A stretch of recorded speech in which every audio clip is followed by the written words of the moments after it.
My name is Marcus. I'm the compiler of a collection of therapy quotes entitled 1001 Windmills of the Mind, a collection of advanced self-help quotes taken from what's often called the psychodynamic or the psychoanalytic perspective, which long ago, as I understand, it was referred to by some, or perhaps many, as philosophical medicine and narrative medicine. There'll be a few interruptions. I'm in a public park here. Number two, disclaimer, I'm not a shrink professor, midwife, doula, nutritionist, gynecologist, archaeologist, forensic psychiatrist, criminologist. That would be a BA. I've never been analyzed. So, disclaimer. I do have a BA. I guess that's something.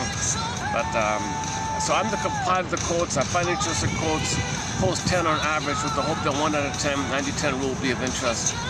If a quote does stimulate curiosity and it leads to empathy and understanding, there's your CEU in terms of adult development, continuous lifelong learning, adult development, continuing education unit, curiosity, empathy, and understanding, which hopefully these quotes can facilitate and lead to here. So we've got over 20,000 quotes on the go here. So hopefully, maybe 2,000 will be of interest, or even 1,000. That's pretty good. So 65 chapters on the go, and one of the chapters is narcissism, NPD. So the last video I posted somebody's quote, Miss Marotta, Karen Marotta, wrote an article focusing on this area of timelessness with narcissism. This feeling that the unconscious has no time, so the trauma there, you're spellbound in a state of timelessness. So emotionally speaking, you're in a bit of kind of a swoon, spellbound, fixated to like a trance, a hypnosis. Something in the past kept you there, and you're like a bubble cocoon. She calls it like a glass bubble or a glass bell or something. Something emotionally speaking, it's kind of suspended in some kind of early kind of childlike time or something. So in a feeling kind of place, a sense of identity kind of place, you're kind of confused about time. You always feel young or something. I always feel like a kid or a teenager or something. You don't really, it doesn't correspond to regular chronological time. Yes, of course, the ego splits, you understand the calendar, so you do get older, but your feeling is kind of in the past. But the reality kicks in around midlife. Oh my God, I am getting old. There is time. I feel like there's no time. I feel like I can just go on endlessly, infinitely, indefinitely. I can keep on trying, and maybe I'll get mothers love in the past. Maybe I'll just we're unconscious looking for mother's love in the past, so we keep on trying and trying, so I'll just keep on trying, not realizing there's time. But it comes to your attention, usually at midlife, hold on here, there really is time. There really is mortality, and then that kind of opens things up a little bit. That's when people go to therapy. One of the reasons people go to therapy is this sense of getting older, feeling that they're not being embodied, not living the real life, the true life, the embodied, the self, the sense of self, not real meaning. Like the meaning comes from expression of your real self, but narcissists don't have a real self. They don't have a fake, delusional, infantile God fantasy, bubble, kind of cocoon-like, delusional, narcissistic pride, fantasy, solipsistic world. So in the solipsistic world, it's just an empty fantasy. It's a hollow, empty fantasy. So there's no real meaning, in life like that. So they may feel, I feel like, what's it all about kind of, so these kind of questions come up, the who am I kind of questions come up, and discussed yesterday. So check out yesterday's video. We covered that article by Miss Marotta, not a bad article, and it's called Narcissism Lost in Time. And she compiled a list of phrases people say about it. If I feel young all the time, then I'm not getting older if I feel young, right? But wait a minute, there is time. So again, the confusion. And then before that, I did Thompson and his colleague did an overview of narcissistic concepts back in the 80s. It was pretty good, so I posted some quotes from their article called Overview of Narcissism by Thompson and his colleague Akhtar. And they kind of went through it, what Volkan said, the guy from Turkey, or Cyprus, whatever. And then he said some interesting, he also said some interesting, Model has interesting ideas as well, a guy named Arnold Model. And of course, Masterson and Kernberg and Coad and all the regular ones. So they kind of surveyed, so I kind of covered some of that. We covered the Greek myth, of course, transfix, the freezing image, seeing your reflection in the water like that, and you're just sort of just stunned there. No sense, you lose track of time if you're doing that. The guy pines away, poofs into a flower. So he didn't really like get out of it. He was waiting for mother's love. He was waiting. The metaphor means in the theater of the mind, you're kind of like waiting, like that image. Narcissistic personification of the inner you, still waiting for mother to appear. Mother never appears. So in the theater of the mind, there's like a representation of that quality in you that's waiting and waiting and waiting to be seen and recognized and loved and appreciated by your mother. You need to be seen and soothed and recognized to wire in the recognition that mother loved you, then you can love yourself. Mother saw you, you can see yourself. Mother was there for you, you can be there for yourself. Mother had positive things about you, you get positive things about yourself. She accepted you, accepted you. You wire in, internalize how your mother treats you. Mother never appeared. You're kind of waiting and waiting. Now, if she hurt you, or she was inappropriate or something, that you split off and deny, disassociate, separate bit, and you're still waiting and waiting. So the story of, we know the story, he pines away, turns into a flower. The soul, by the way, the embodiment, the feminine principle of the embodiment, the feeling real alive, the echo, in one version, she turns to a statue in stone. So that's a very clear, excellent, really excellent metaphor about narcissism. And they even named after a flower. He's named Narcissus because the flower gives people delusions. He was in a delusional state. Narcissus in ancient Greece was narcotic, so like a dreamy kind of thing. So they were approximating the psychology of this issue of narcissism. If the mother's not around or hurts the baby, father doesn't want the kid, he's stuck in this archaic frozen. Once again, trauma freezes everything up. It puts you in a spell, bound. You're bound to the spell, hypnotized, swoon, okay? You're kind of frozen, suspended in time. Think about the frozen woolly man with the block of ice. You know, maybe he can come back. We don't know. He's just kind of frozen in a block of ice. So it approximates the emotionality of our feeling self being frozen. Or more relatable, more familiar is Snow White in a coma in a glass box, or Rapunzel locked in a tower. So this idea of the feeling self represented by the princess, representing just the symbolization, personification, the feminine element, the feeling, the beingness, the embodiment, the beauty, inner beauty. So they would use princess for that. That's for men and women. Sometimes for men, they don't like it, so enter Iron John, the soul's locked in a cage. So the wild man, the energized one, the embodiment, and the golden ball, the vibrancy feelings, a range of feelings, vibrancy feelings, real feelings, needed feelings, appropriate feeling, the warm radiance of your feelings like the sun, golden ball, so warm and irradiates, like alive, vitality. Okay, so the wild man guy, your embodiment, and the feeling locked in a cage. That's one way for men to maybe, it's more relatable for men to think about their soul being locked in a cage. Now, why would a man's soul be locked in a cage? In the story, the guy wants his soul. Give me back, come on, give me back my golden ball. And the Iron John, the wild man says, well, we're kind of together. You don't really separate it. The feelings come from the embodiment, where your feelings animate from the embodiment. We're kind of a packaged deal in a way. You're not going to feel vibrancy of a warm aliveness without a body. The body gives you that. Okay, fine. Well, give me the key then. Well, oh, you sure? Yeah. Well, okay. When Robert Bly tells the story, it's a long pause, a hush in the audience, 1,000 people suspended. What's the answer? Where's the key to get the soul back? Robert Bly said, you're not going to like this. You're not going to like this. I'm sorry, people. You're not going to like fasten your seatbelt. You're not going to like the answer here. The key to getting your soul back, dear men. That key, that secret, that key is under your mother's pillow. Everybody's a little confused a little bit. What does that mean? Well, think about the image. Under the pillow, it's dark. Okay, mother's head is like on the pillow, and underneath, dark, shadow, metaphor, unknown, repressed. So she doesn't know. She doesn't know that she secretly, unconsciously, the key is, the secret is, she unconsciously used the boy or the girl to meet her needs, because she was impaired. She was frozen herself, wanting a better pass on her end. So she was soul blind to the child's needs, and maybe used the child to meet her needs, because she had the hope to get mother's love to the child. That made you define the idea. So the mother may have used the child in an attempt to get her needs met, because she's in pain. She wants to get mother's love in the past. The baby can't do it. So of course the baby put under the pressure to be a mother for the mother. What the hell? The baby's not being seen. He's overwhelmed by this. Soul locked in a cage. Why? The secret, the knowledge, the key under mother's pillow. Now, Robert Bly and many others say no narcissistic mother knows this, so they're not going to give you the key. You're not going to know this. So he said, you got to get the key yourself. You got to be a detective, investigate, get the key, get the secret. So part of this idea is recognizing the situation of your mother. Why did she wasn't able to be in the present? Okay, once again, the mother in the past and trauma is spellbound in her past. The present is still her past. She understands the present, but feelingly she's in the past. She's bound to the past, tied to the past, fixated to the past. So she's in the past, Okay, due to repetition compulsion to get a better outcome, the present, she's going to recreate the 45 in the present, symbolic recreation of the past, hoping for a better past, hoping to get mother's love in the past, or express her anger to the mother, or know what happened. So she's kind of using a child as a prop or a pawn in this play of hers.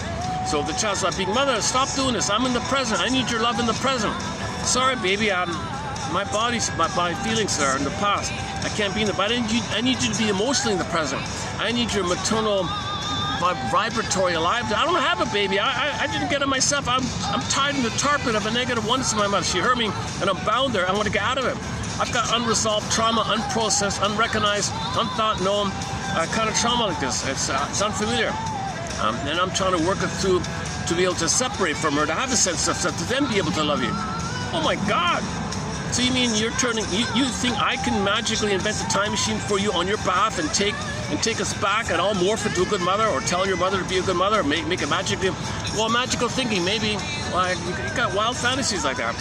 So this is like a magical fantasies to me. She thinks magically the child can somehow magically cure her, heal her. Because all babies have magical thinking. They think to do something, they can make it happen. So they're in a place of still trying to get a better outcome for the past. So slogan is conclusion. Give thee all hope for a better childhood past. Give thee all hope for a better childhood past. If we don't realize this, we keep on trying and trying through symbolic mother, food, cookies, drinking, gambling, promiscuity, smoking, drinking, just anything you're doing, basically. A lot of activities or substances, and you're dependent on. You're chasing the symbols of mother. Alma Paul referred to the symbols of mother as ersatz self-object. Okay, self-object, Coates chart. When the baby's nursing with the breast, okay, the breast functions as a self-object. Written as one word, okay, it means the self and the mother, object mother. It's kind of blurred up, one fused, undifferentiated. The whole thing is him. The mother functions as a self-object for the baby, not the other way around. It's for the baby. Baby needs this. If this is crashed, okay, betrayal trauma, strain trauma, ambient trauma, okay, weaning trauma, relational trauma, developmental trauma, all these kind of trauma, and things broken. It can happen at birth, separation, all these things happening. Mother's too angry. Mother's triggered at having a baby. She's reminded of the pain that when she was a baby, what happened to her. She's reminded of the pain of when she was a baby, when she has a baby, and she displaces her anger with the mother on the baby. Baby's saying, don't be angry at me. I didn't do to you what your mother did to you. Why are you displacing your anger? Why? I'm angry. It's all coming up to, I got to act out my anger. I don't know I'm angry. Mother, you're angry at your mother. Don't take it out on me. So there's a lot going on with the mother's psychology. And when she has a baby, she it might be a huge triggering thing for her. Or if she's in a narcissistic mindset, oh, you're interrupting myself. Or she's got an agenda to jiggle the memories at the guy's office to get supply and attention using seduction as power, won't feed them. So she has all these issues. And if the baby's not nursed and held and all that, he's betrayed, and here's the bottle, and these kind of, oops, oh, sorry.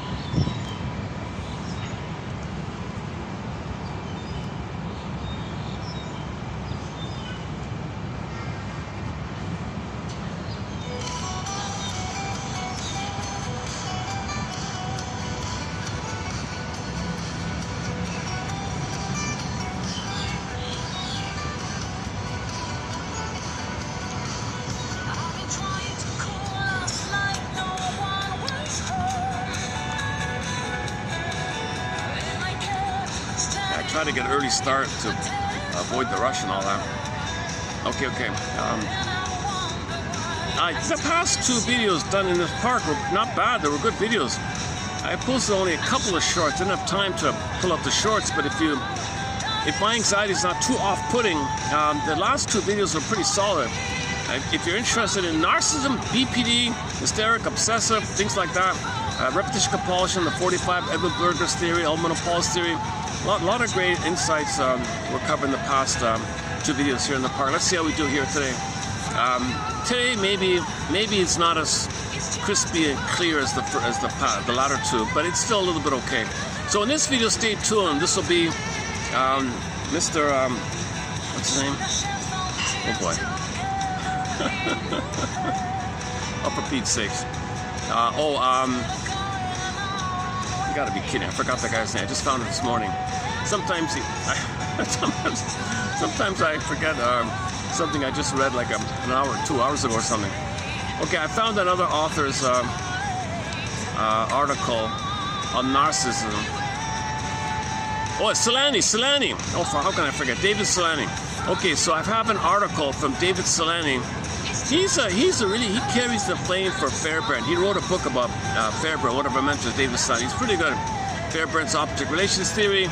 Okay, on the front cover you got those Russian dolls, the doll inside the doll inside the doll, shall compare to each other, and you just keep looking inside it.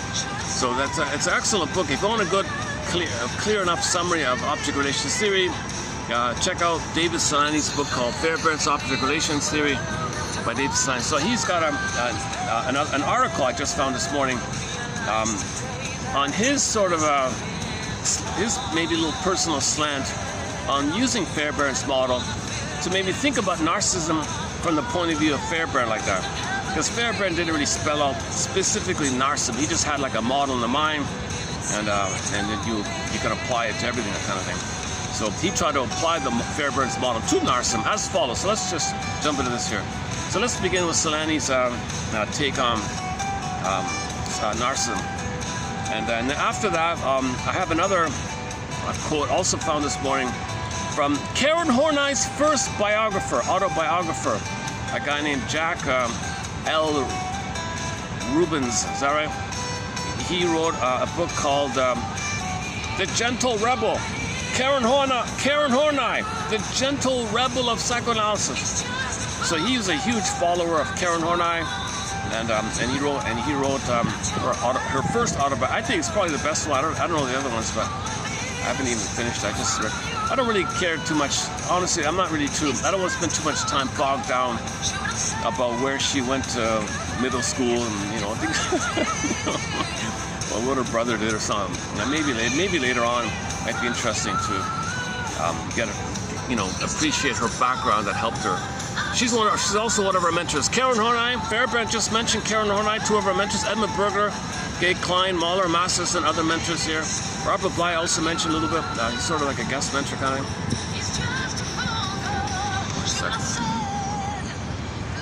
Are we gonna get the sun? Are we gonna get shade? Okay. Okay, I might have to. I'm gonna have to. Give me a sec here. Let me get the umbrella. I think it's gonna be pretty sunny here. I thought it was gonna be cloudy here. Hang on a sec.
It's a bit of a trade-off if I come later to get the shade. It's busier here inside. I prefer to do this time. Okay, where are we here? Hang on a sec.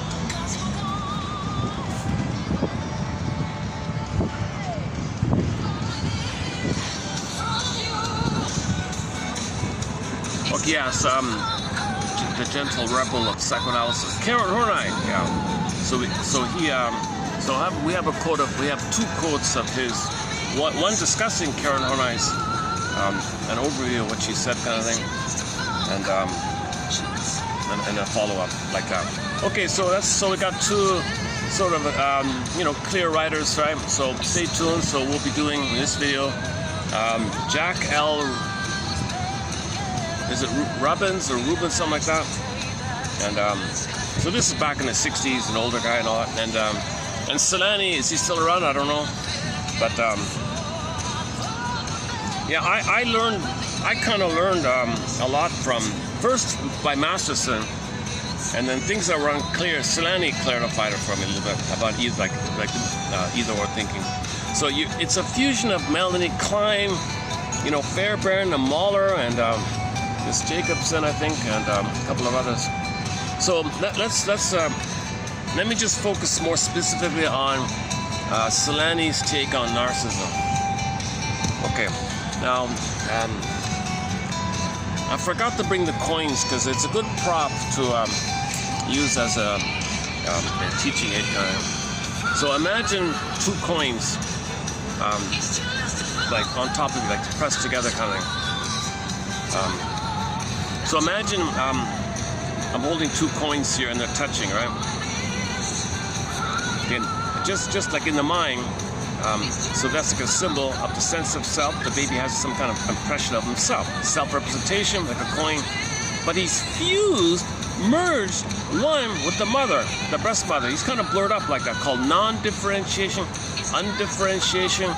It's considered a blissful feeling. He's special, he's centered, one with the mother, the powerful mother, the grand, powerful mother. And he's special, just him and the mother, the two of them. It's exclusivity, total exclusivity, blissful feeling, oceanic bliss, unio mystica, participation, mystique, delirious, euphoria, euphoric, like you know, mania, like manic, euphoric. He's really, one guy exaggerates it, maybe calls it like oceanic mystical ecstasy or some mystical thing. So he's really, let's just say he's a happy camper, I guess. So in the beginning, he's one with the mother.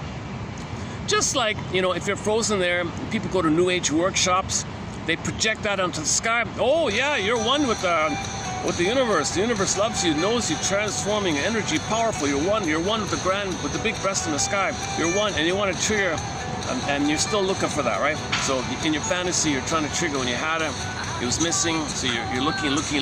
So New Age thinking is a repetition compulsion to still get the ones you didn't get.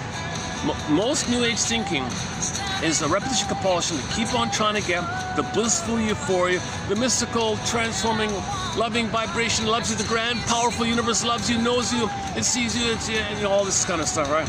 So that's so in the beginning, the baby's one with the mother. So the baby's in a mystical experience, blissful kind of thing. That's the theory here. Okay, so you got two coins like that, right? Now this is like a unity. There's no either or yet, right? It's just one blissful oneness. Now it's quote unquote. Now at some point, the mother's gonna answer the phone. Let's say the name of the song we hear in the background. The phone call. The phone rings. Mother answers the phone. Mother, where are you going? Remember, the baby doesn't know time. Mother's on the phone. Mother, are you abandoning me? Where are you? Are you leaving me? Stress, fear, shame. He's kind of holding on to his paradigm. But wait a minute, is he going to be abandoned? Is mother is something more important than him? Is he being rejected or something? He's not being seen, mother's leaving him. Separation anxiety, abandonment depression. He's going to disappear, called annihilation anxiety, disintegration anxiety, persecution anxiety. He's really freaking out here. No mother, no baby, survival of the mother. So he's only in a survival place in the beginning, right? So when that's going on, the feeling self will be frozen. A million part, the feminine, the embodiment, the sense of vital self, core. That'll be put on hold, suspended. Frozen woolly mammoth. That'll be put on hold because now he's dealing with the stress of the possible emergencies. Now, amygdala, fight or flight, stress, fear, shame. Mother, what are you doing on the phone here? Come back here quickly. I don't understand time here. I don't know. Maybe I understand a split second. I don't know what it is. But mother's on the phone and maybe starting to scream and cry. Oh, leave me alone, baby. I got to take an important phone call. She goes to the garage, take the call. Mother, are you leaving? Baby screaming. Okay, so the baby's fear and shame, it builds up. Okay, it's the final pathways to anger, and then it goes to fury, the rage, enter the anger character, inside out film, the flames spelling SOS. Mother, can't you see the flames popping up from anger set spelling SOS? Don't you care about my soul here? Mother's soul blind. Remember, she only cares about herself. She self-centered. She only focuses on herself. She has an empathy or identity to love the child. Doesn't understand the soul of the child.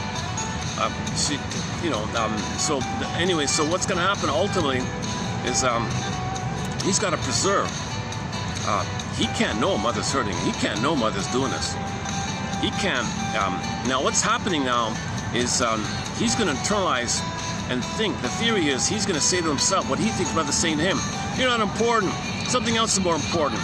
You're not valuable. You're not worth enough. You're no good. You're not that important. So he'll start to say, I'm no good. I'm not lovable. I'm unworthy. I'm defective. I'm flawed. Now he's feeling shame. The burning body feeling called help. So now he's going to start to internalize for the connection, for the attachment, for the line, for the link to the mother. He's got to adopt and take in and internalize what she's saying to him. And he thinks she's saying to him those kind of negative things. She's not saying it, but that's how we interpret the theory. So now he got this voice. Now he's got an inner critical voice called internal saboteur. So a critic, harsh critic, you're no good, and all that stuff. So ouch, what's now at the same time, while that's going on, while he's internalizing the concept of a threat to the mother or something, he is in fury at her, right? And so so now he's got to protect the good mother, splits it up, okay, fantasy bond, mother's wonderful. So he's going to believe in a fantasy kind of mode, disassociated by the way, because he can't know the truth. That's like you know, like in the films, the woman with two personalities, she can't know the other side. So the baby's kind of like temporarily doing this, I can't know the other side. I got to believe mother loves me, all the pain side, I got to disassociate like a split personality or something. He's not that, it's just a ballpark approximation here. To protect the good side, he's got to deny, bury, repress, disassociate, split off, separate, compartmentalize, bin. So it's no one knows how to, it's called psychic splitting, they call it, which leads to either or later on.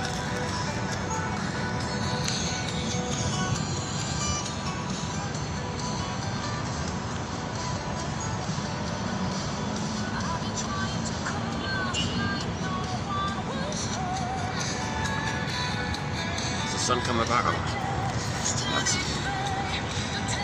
Geez, like it's still pretty. It's a little cooler, but it's still pretty hot. Okay, so this is the idea of disassociation in the mind. That mother's wonderful, he's special, fantasy bond, he's grandiose and special. Called narcissism, it's still narcissism, right? The primary dependency is narcissism. Okay. Now the reality, what's really going on, which he denies and buries, which goes deep in the unconscious, okay, is this other relational units, other reality unit, or so what's really going on? He can't know all that he can't know. He's got to deny, disavow, okay, repudiate. No way, I can't believe this, and he keeps it separate. So to quote unquote not to preserve the fantasy bond, he can't quote-unquote contaminate or link it up, so he's terrified to think that mother's hurting him, mother's betraying him, mother's doing this. His mother is like, doesn't want him, he perished. I can't know. Mother's a goddess. I can't believe this. I'm going to maintain the fantasy bond. I'm being one, special, grandiose. Mother's omnipotent, so he's omnipotent, he's special, he's omnipotent and special. Mother is him, he's the mother, fused, one, blissful euphoria. So he wants to protect that kind of thing. And it's meant to be like that up until 18 months, so he holds on to it in a cocoon-like, solipsistic-like, special narcissistic kind of status like that in the mind. Like meanwhile, he splits off what's really going on. He's feeling shame. He's being attacked by this voice of the mother saying he's no good. Plus, the main thing that's going on is that his anger at the mother rebounds in, attacking himself. So in his attempt to cry for love, he's hating himself, which is a cry for love, mother's love. So once again, anger is a cry for love. So the baby's angry at the mother, it's a cry for love. Mother says, you can't be angry at me. It's all about, I don't like you being angry. You can't be angry. Who do you think you are? So it turns to himself. So now he's turning to himself, in effect, right? So now he's criticizing himself. But he put it together, the inner voice, the critical voice, and plus all the anger attacking himself, put it together, poof, monsters of the id. Now you got Scylla. Now in Odyssey. Now you got some kind of monster attacking you like that.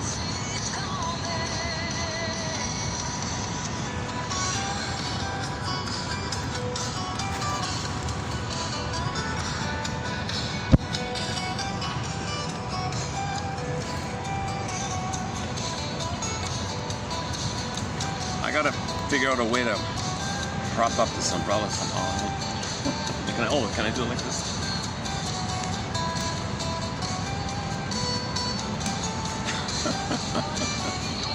Sometimes I'm indoors, I got a nice air-conditioned venue. Yeah, so 3 continents, 6 years, 3 continents, 20,000 quotes, over 5,000 videos. So we're posting good stuff here. My delivery is filled with anxiety. I've not been analyzed. I have not been an analyst. I have not done this process. I'm from Toronto. I looked around. Forget it. It doesn't exist in Canada. The true analytic spirit does not, in my humble opinion, it's really far off. It does not even near it. Somebody might mimic the jargon a bit, but they're really just there as a red herring or something, or just to confuse people. It doesn't really exist. I'm assuming that's the case in a lot of places. So luckily we have a few authors during the heyday, 60s, 70s, 50s, 60s. It's mainly the up until the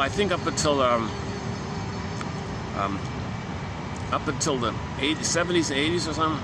Things kind of, psychoanalysis took a bit of a hit or something when all the whole pill thing kind of came in, and they changed things around a bit. And so I'm not really too familiar with that kind of thing, but okay. Anyway, psychoanalytic institutes seem to be. Miss Marotta, she kind of spelled out some of the reality of what's going, of why there's such a the reality of these institutes. They're like little clique clubs, the nepotism, and some people want to do it. No, it's just a club, and we keep it to ourselves. You know, there's a little, and she was trying to get in. They rejected her, and she didn't fit their milieu or something. Ultimately, she found some acceptance or something. And yesterday, I discovered the president of the Toronto Institute. Oh my God! He created some useless, meaningless, negative phrase, saying he said he's discovered something. Oh my God! He just made up some fantasy. That's the president. This is the kind of thing we're dealing with. So this is ridiculous. It doesn't exist in Canada. He did have one quote. That's how I discovered him. He did have one quote that wasn't too bad. He said, "Narcissism is we commonly associate narcissism with mothers' malattunement of neglect and abuse." He says, "Well, that's all true. We get that, but don't forget mother's overindulgence."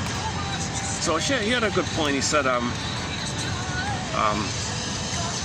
a little paraphrasing here, but I don't want to take the exact example, but imagine, so if the mother is doing it wrong, if it's like force feeding and baby's not, that'll lead to narcissism. It's got to be attuned, the sweet flow, musical, it's got to be attuned. If it's, no, that's not what I need. Yes, it is. He's going to be frozen there. So overindulgence over what the baby wants or needs will put him in a narcissistic place. You don't think that, because why? You give him too much. Why does that make him narcissist? Shouldn't he be satiated? No, he's hurt by this. Hurt by love, kind of thing. He's hurt by mother's need. So the example was, I think it might be a little relatable, because we have a song on our soundtrack called Voices Carry by the band called Till Tuesday. Oh boy. Hang on a second.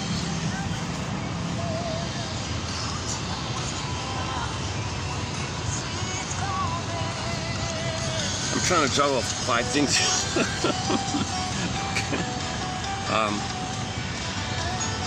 Okay, let me make an adjustment here. Yeah, see, he makes a point about why. So the story was, I'm a little paraphrasing a bit. So imagine a home. And the father's a bully. He's a violent, verbally abusive, aggressive, shouting kind of bully or something. Hair trigger reaction or something. Whatever it is, PTSD, I don't know. And he doesn't want the kid. Never wanted the kid. He got drunk one day, had the kid, didn't want it. He rejects the kid. Hates the kid being around. If he sees the kid or the kid says something, he shouts, "Shut up," or something. And so he didn't want the kid and all that. So he regretted it, but he's stuck there or something. He can't be on his own. The wife takes care of him like a mother or something. She's afraid to be on. I think she was some kind of super codependent, waif kind of narcissist or something. Anyways, the story was, well, the adapted story was, or a variation of the story, or maybe a simplified version of the story might be as follows. Let's say you're in the living room. Let's say you got the couple. and this depressed waif mother is holding the baby or something. Now, if the baby makes some kind of noise or something, he shouts, right? So if the baby is a little uncomfortable, here's I'll put some honey on the rubber nipple, and now he's sugarized, like any kind of discomfort that might be there. He's fed or something. He's not hungry. It's just the mother doesn't want her husband to bark and shout or something. So she thinks in those kind of terms. Baby, hush now. Voices carry. He'll hear you and he'll shout. He'll get angry. No, he doesn't want you. I'm saving you. I'm the good one. He hates you. So I'm everything for you. Right? Yes, you're everything. I'll do whatever you want. Well, don't make noise. Yeah, but I'm uncomfortable. Okay, here's honey on the rubber nipple. Oh, wow, it's a lot of sugar. A trick of the chemistry. Trick the brain to send them all the serotonin. They feel safe momentarily like that. So anytime the baby was, he was overindulged because the mother wanted to keep him quiet, put it that way. And that was, so the environment was a contributing factor to why the mother overindulged the kid. Now, sometimes the mother overindulges the child as a way to control him. Maybe she thinks she's feeding herself, projects her unloved self on the kid and stops the kid thinking she's feeding herself. That's another version of it. But he was focusing on this whole smothering, helicopter, overindulging kind of thing. And that can lead to narcissism as well. So it's not only neglect and abuse and abandonment, it's also this quote-unquote spoiling effect. He's spoiled because his development's going to be spoiled. So if you're going to use that word spoiled, you got to think of it in terms of she's spoiling, she's wrecking his development, she's wrecking his soul by doing this. The child's not hungry. He wants to say something. No, don't say something. Here's the honey on the rubber nipple. So this overindulgence with sugar and stuff like that. Okay, so that means the kid grows up. So he was saying, Mr. Fernando was saying, he had a 40-year-old man, and this guy wants to continue the prototype that he experienced. That every little emotion, every little whim should be the substitute therapist mother should give him whatever he wants, do whatever he wants. So he wants this, therapist should do that. He wants that, therapist should do that. So he was a very highly overindulged person, and he could no, it doesn't work like that. We gotta have like a frame here. You know, he come at this time, and you gotta have these little rules like that. And, I want to do what I want. Now forget about this. Just be buddies hanging out with beer or something. And he was angry and upset. So he was a little kind of overindulged like that. So that can lead to narcissism. Overindulgence, his theories, can also lead to narcissism. Now that part he said was okay. The rest of his stuff, when I glanced at this morning, give me a break.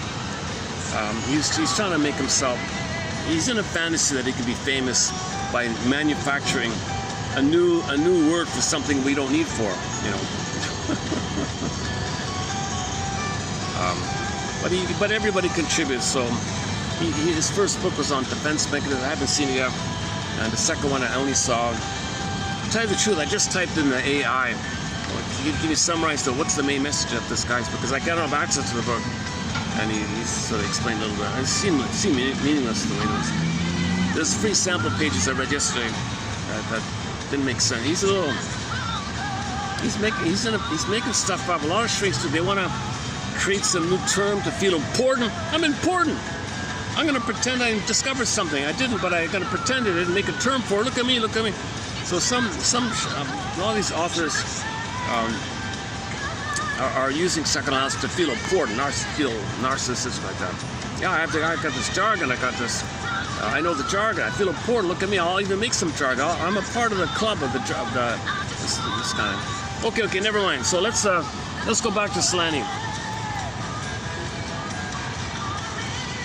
Okay, so the core of narcissism, the baby needs a proper symbiosis, rhythm of bliss, rhythm of safety, mirroring, sweetness, attunement, entrainment, mother's reverie, consideration, and in the safety, that soil and that interaction, that environment. His feeling self can stay with him. That's the sense of I, the embodiment. That's what you want. That's missing. He's still fused. Okay, so imagine 2 coins on one side, right? So that's how it starts off, more or less. Now, babies can't do ambivalence. They can't understand either or. It's heaven or hell. It's bliss or click hell. The babies don't understand mother's loving and frustrating. mother's good, and then she's on the phone. Then it's not simple. Baby has no mind to think of those kind of terms. He's in a state of timelessness. He needs bliss. Okay, mother's on the phone. He's in hell. He's gonna die, kind of. Now in that hell side, okay, now you got another 2 coins. So you got 2 coins on one side, and then when the mother fails, click another 2 coins on the other side, right? On the other side, you got these 2 coins here. Okay, now he feels shame. Okay, take your pick. You know, all these negative things. He feels worthless, unlovable, unworthy, and all that. Okay. Now the mother on top feels is a combination of the link to her, which he believes is the voice that she's saying those things. And he says it to himself. So him saying it to himself is his mother. His own inner critic is the mother.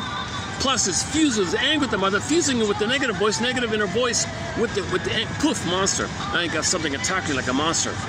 So this motif of the monster could take any image. Guy with the horns, wicked queens, wicked witches, vampire squids. Okay, so this is one guy calls it the anti-self system. So on the one side,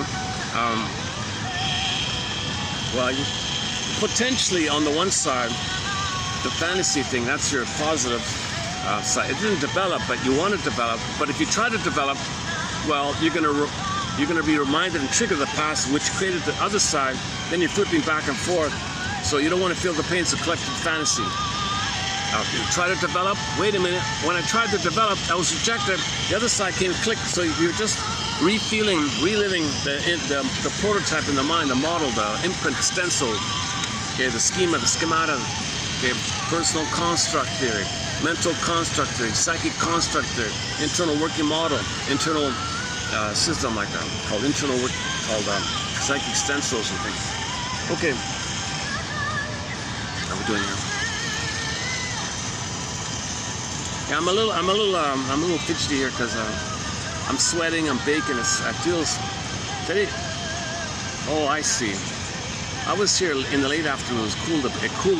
It was cooler a bit, right? Plus, I had the shade.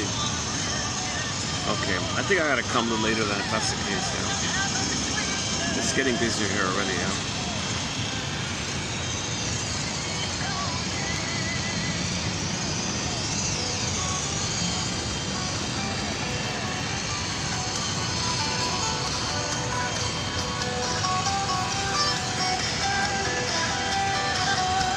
Where are we here? Is it too loud, the music? Is it okay? How about like that? That's a little better, right? Oh, okay.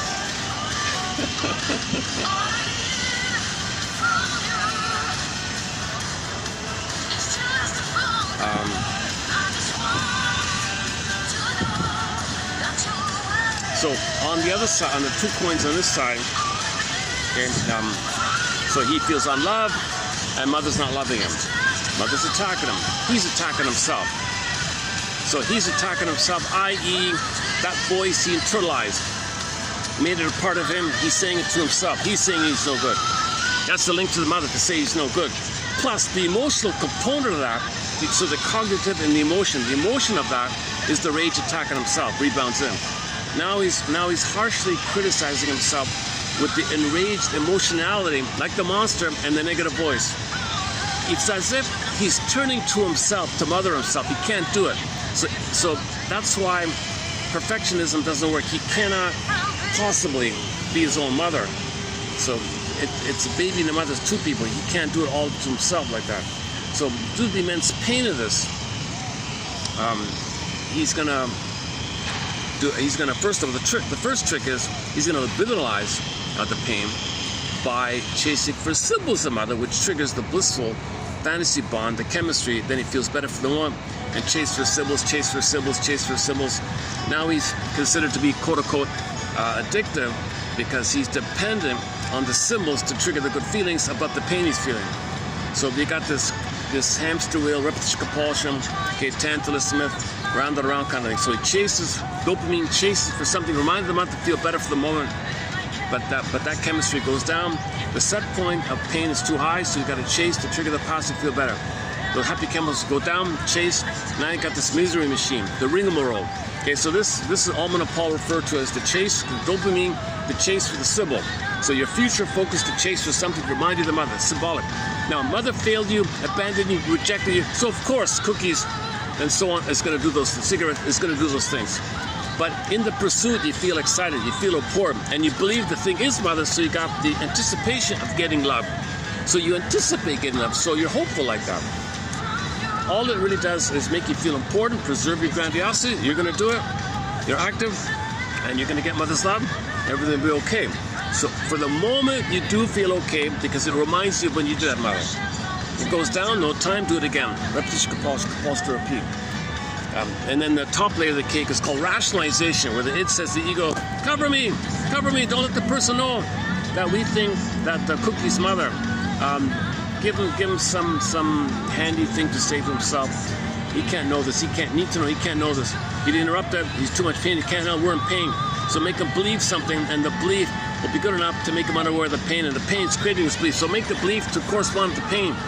So he believes something, what's on sale, big deal. Okay, good, deny, say big deal, it's just cookie, nothing. People over-exaggerate with chemicals and sugar stuff. So it just, yeah, fine, whatever. Believe the ad on the boob tube. Well, some handsome actor or actress said this sugary thing is okay, and you'll be important, and you'll feel love if you buy this sugary thing. So you believe it. So they're fine. Let him fool himself. Let him lie to himself. Good. We're doing them good. Let him believe that, because we got to search for the cookie. Because I believe, the unconscious belief, it's mother, and we got to find mother because we're in pain. We don't want to be in pain. So when a baby's in pain, look for mother through the symbol, in the symbolic matter. So with the cloak of the excuse, we're not really living in the present. The present is symbolic relivings of the past, hoping for a better past. Once again, give thee all hope for a better childhood past. So the only way out of this curse, jinx, wrestling with destiny, being spellbound or fixated to this, is the recognition that you didn't get mother's love. Okay, she was stuck in her past. Okay, identify the role she played in her family system that didn't allow her to develop, to have a sense of self, to love the baby, have empathy like that, and things make sense. Then you don't realize the bittersweet battle that you got to keep and look for mother's love symbolically. You just replaying how it failed. Recognize it was failed. You don't got to keep searching for something that was failed. If you recognize it was failed, you don't keep searching for mirages of the repetitions of the failure. What a thing to do, right? So that's why you feel like in a bell jar swoon. You're just doing this in a swoon, numb, again and again, like this. So this is the curse, the jinx of repetition, compulsion, hoping to get mother's love in the past. So recognize, give thee all hope for mother's love in the past, but recognize the greatest hurt of all, mother failed me, she betrayed me, not on purpose. But that recognition allows you the realization, well, if mother didn't love me in the past, why would a cookie in the present compensate and give you the love that I should have received from my mother back in the nursery? How could a cookie in the present do that? So you realize, what the hell? And that's what you want. You want that what the hell moment. That's what your soul needs from you. That's what you need for yourself. To say this is not to confront your repetition compulsion. Repetition compulsion is an attempt to communicate the trauma. You're repeating the trauma to know the trauma. That's an experimental recollection. Now, if you don't observe it, you just keep repeating until you do. Mr. Freud's most famous essay, memory, repeating, and working through. We don't remember the trauma, so we repeat until we do remember. When we do remember, then we stop repeating. Now, this idea of remembering, it's called, Barnett calls it true cognition. True cognition, he calls experiential knowing. Experiential knowing, or true cognition, is the linking of the affect and the syntax, the apprehension and the comprehension. Okay, the body and the mind, it's linked up. So you need emotional knowing, cognitive knowing linked up, called experiential knowing. That's like a real knowing. So you need that kind of real knowing. So you formulate your story, be detective, now know what you couldn't know, so you can feel what you can feel, link it up together. And then that's getting your story, narrative medicine. And when you get your story, you realize I don't need to repeat. It's pointless. Isn't it bittersweet? Isn't it tragic and bittersweet that I was doing this? Okay, play the Twilight Zone episode called One Life Furnished in Early Emotional Poverty. Okay, he was a narcissist. He went back in a time machine and saw his childhood like that. And the narration was, isn't it bittersweet? You know, that you're loyal to your mother like that, and you're still fighting with her, and still trying to win her love. Isn't it bittersweet? You're so tied to her, and so loyal, and you're protecting her, saving her, trying to cure her. You feel guilty and shame, and you can't be yourself, and you're cynical, and you're angry by it. and you're loyal like that? Isn't it bittersweet? You're so stuck. Well, if you realize this, which what he did with the time machine, he saw himself, hey, wait a minute, I decided all this. Doesn't make sense now. Okay. So now you can release yourself from this quote-unquote useless burden, dead cargo from the Twilight Zone, he's called it, unconscious. Twilight Zone means unconscious. Next stop, open the door, Twilight Zone. Okay, open the door, next stop, other world, beyond sight and sound, next stop, okay, this other unconscious. Twilight Zone means unconscious. That's why in Rod Serling's hometown, okay, you'll see a nice bronze statue of him beside the door. The door means open, the door's open, that's the other world. So, and this is a common motif in stories. If you open a door in another magical place, unconscious. In the dream world, magical place, fix and flip-flop, no time, civilization dispersal, up and down, all this topsy-turvy morphing stuff going on. Civilization, displacement, and the condensation, things coming together that represent something, things are screened, things are blocked. So this is all, in the dream world, you know, there's Poseidon, energy's Poseidon, the waves and the Odyssey.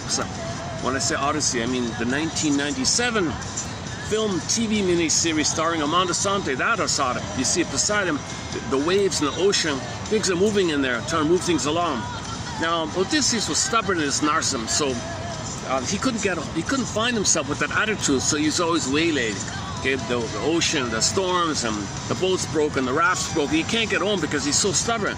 Finally, Odysseus finally says, Jesus Christ, Poseidon, what do you want of me? What do you want? Jesus Christ, you're always interrupting me or something. What the hell? You're not getting it, man. You're a really stubborn narcissist. Okay, I'm listening. Now I'm listening. I ignored you before, I mocked you before, now I'm gonna listen. Man is nothing without the gods. Okay, you need to respect your inner life, your feelings. So the gods means unconscious life. Okay, you gotta connect with your unconscious. That's your feelings in there, the water, the life, the vitality's in there. Okay, and your budding beauty's in there. Your inner child of the past, frozen, is in there. Your soul is in there. You're nothing without your soul. See, he means it like that. So now he's okay. Then things moved along, right? He got home. After that, he got home, right? But before that realization, he was floundering about. Okay, calypso, regression to the mother. Lotus slam, spacing out. The whole Circe thing, and so he was kind of having lots of resistances to getting home, fear of getting home, trying to get home. Because you got to have consciousness to get home. When you got consciousness, then you can get home. Then he got home. Without the consciousness, you couldn't get home. Now this is in the dream. There's no time, so these scenes can be vertical. It can happen all at one time. It's not like a linear kind of story. Yeah, we talked about the Odyssey. Can I put this down? Oh, good. Okay, one second. Let's do this.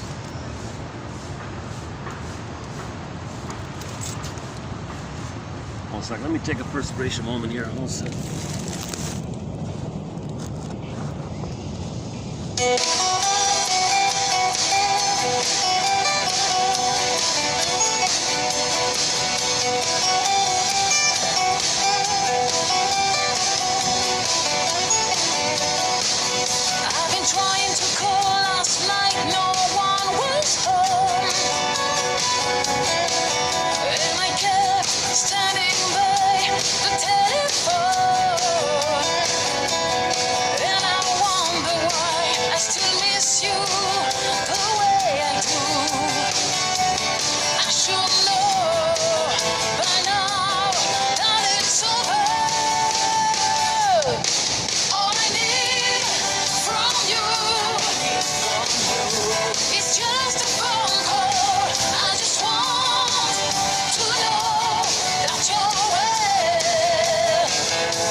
Oh, you're kidding. My fan is over already? Oh, son of a gun. I only got an hour with that thing. Oh, there's a thought. I should buy a little solar. Oh my God. I should see if I could buy a little solar thing and make it keep running. Well, that's what we need, solar fans. Yeah, oh my God, I just realized that. I saw an ad for a solar car. Looked amazing. It's limited. You get 50 kilometers a day if you keep the solar panel on the roof open, and you don't need electric battery or gas or diesel, nothing. You can do it completely on unlimited, completely on the solar. It's a thin, compact little, basic car kind of thing. But it looks kind of cute. It's a cute little car, and it runs completely on solar panel. But you only get 50 kilometers, they said. If you keep the thing on, and if you have a short commute every day, you never need to plug it in or buy gas or whatever. It's amazing. That's a kind of exciting, I think, exciting prospect. Hopefully it's it's going to last. The car is built well enough to last for a while. Hopefully there's no loopholes or fine prints or deception or something. If it's legit, that's awesome. I think everybody should have. I think most people just need that, right? Most people could get by on a solar car like that. I just heard somebody talk about the reason the weather is getting more erratic is because the water in the soil is drying out. The earth is a little bit drying or something. So that's interrupting the ecosystem like that. Play the song "Big Lie" by the singer Rick Emmett. Oh, don't worry. We can destroy the planet. It doesn't affect the climate. That's a big lie, saying. No, he's saying that's a big lie, saying don't worry, everything will be okay. We can destroy the planet for a quick buck. It doesn't affect me. The greenhouse effect won't do any harm. Yeah, we play that song. Let's not get into that. Kind of. I don't talk about current events like that too much, but the solar car is pretty cool. Son of a gun.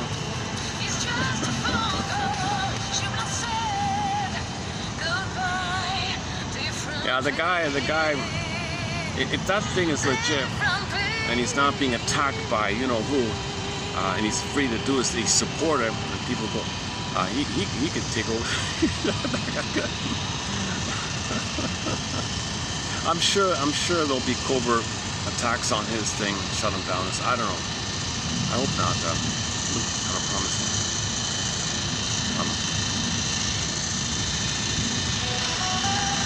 Okay, where are we?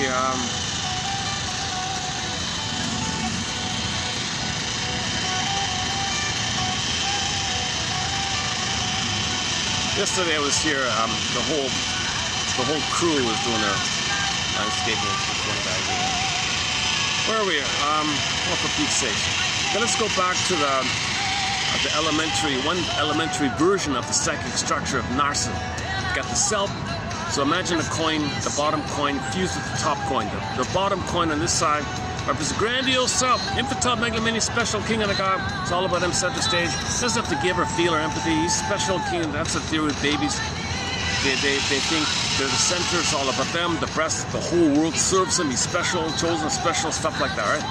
And the coin on the top is the mother, the breast mother. And later on, it transfers to the world. The world's my oyster phase up until 18 months. He's got motor skills. So up until 18 months in the psychic structure, you've got a sense of self, a special one with everything, and he's entitled, strong sense. If anybody's a strong sense of entitlement by saying things like the world owes me living, I deny. Everybody should give me what I want. It doesn't matter what I do. You give me what I want. I'm entitled. Anybody has this immense sense of entitlement, even when they're rude. It doesn't matter. I'm rude. I'm entitled. I was deprived, so I'm entitled. Any kind of justification, excuse, rationalization, or tricky thing. If this strong sense of there's no responsibility, they're entitled, called sense of entitlement, famously known as sense of entitlement, one of the core traits of Narsen, called sense of entitlement, lack of empathy, lack of recognition that your behavior affects others, lack of empathy. They don't see that. If a 5-month-old baby hits another baby beside him, who's also age whatever, and the other one's crying, he doesn't understand that what he did caused that. Or is a factor of the other baby being hurt. No regret or sorry or problem. No regret, no sorry. My fault. What's your problem? Nothing to do with me. I'm entitled. I'm right. I'm all center stage. They're coming from this kind of place. If you break something, doesn't realize Okay, you get the idea. So just think about a baby, the psychology of a baby and a grown adult body, but inside you got some of this memories like that. We're talking about memories and things. Okay, so sense of self, grandiose self, they call it, and fused with the omnipotent other. Now, when that fails, usually at birth, click, it'll happen at birth. Usually there's birth trauma, either or separated from the mother cord, removal, several. Usually at birth will take place. Birth and the relationship dynamics, combination of the two, whatever. It's gonna usually happen early on. So then click.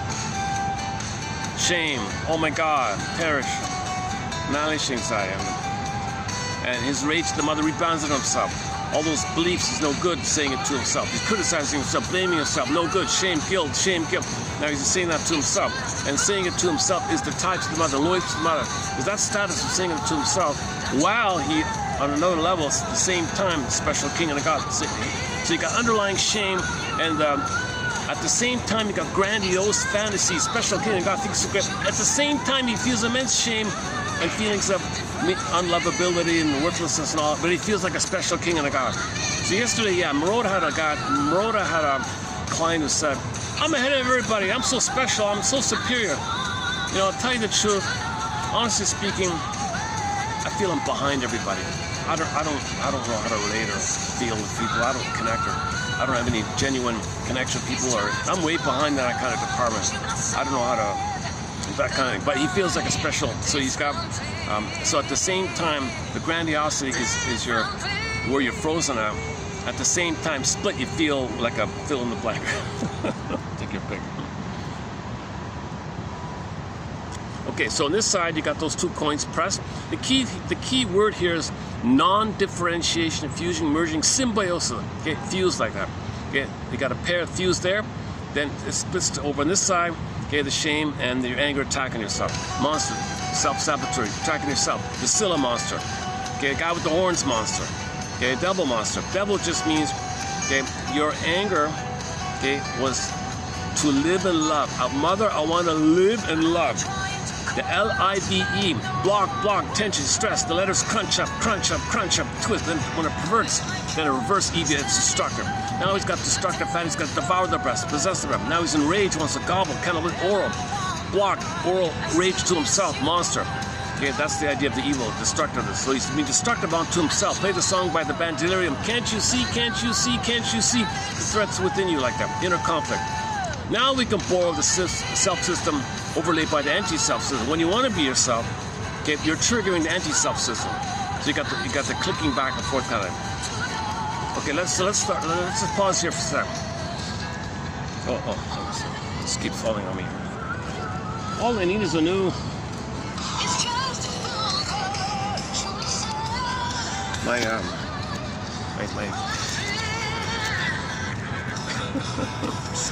I'm always doing little improv things here. Okay. Luckily, this chair has been holding up. I can't believe that's great. I know. It's about it. Okay. Oh, got the sun back, eh? Oh, Jesus Christ. What's that? Oh, today's a bit of a drunk. You know, I don't want to confess this on the camera. The truth is, the nice enough cab driver and all didn't have change. That's very common. I always prepare change, but the rare time I don't have change. Oh, come on, you gotta have change. It wasn't much, right?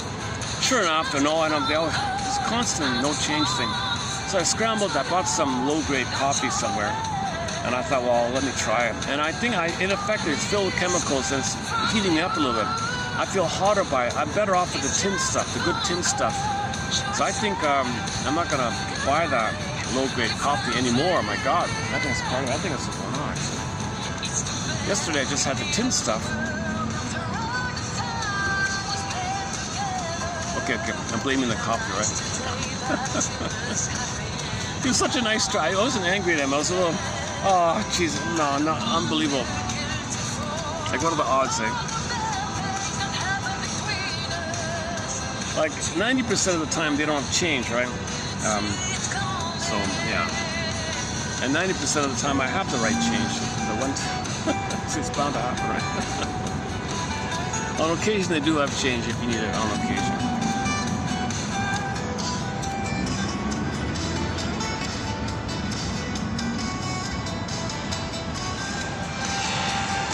But just to get the change, I had to buy that budget coffee, that industrial sludge. That's funny because there's a lot of good coffee around here, but just to save time, I was stuck in traffic.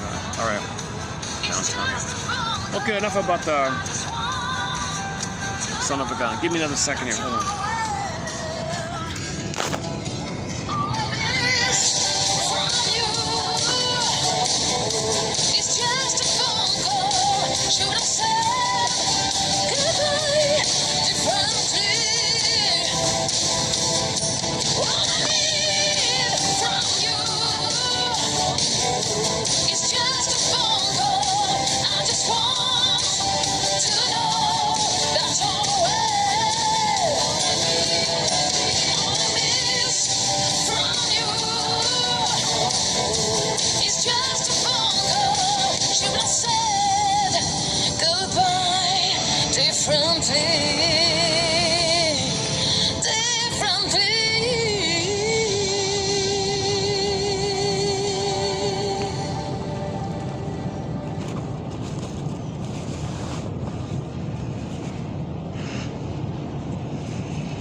Should have gone indoors today, right? Yeah. Oh my god.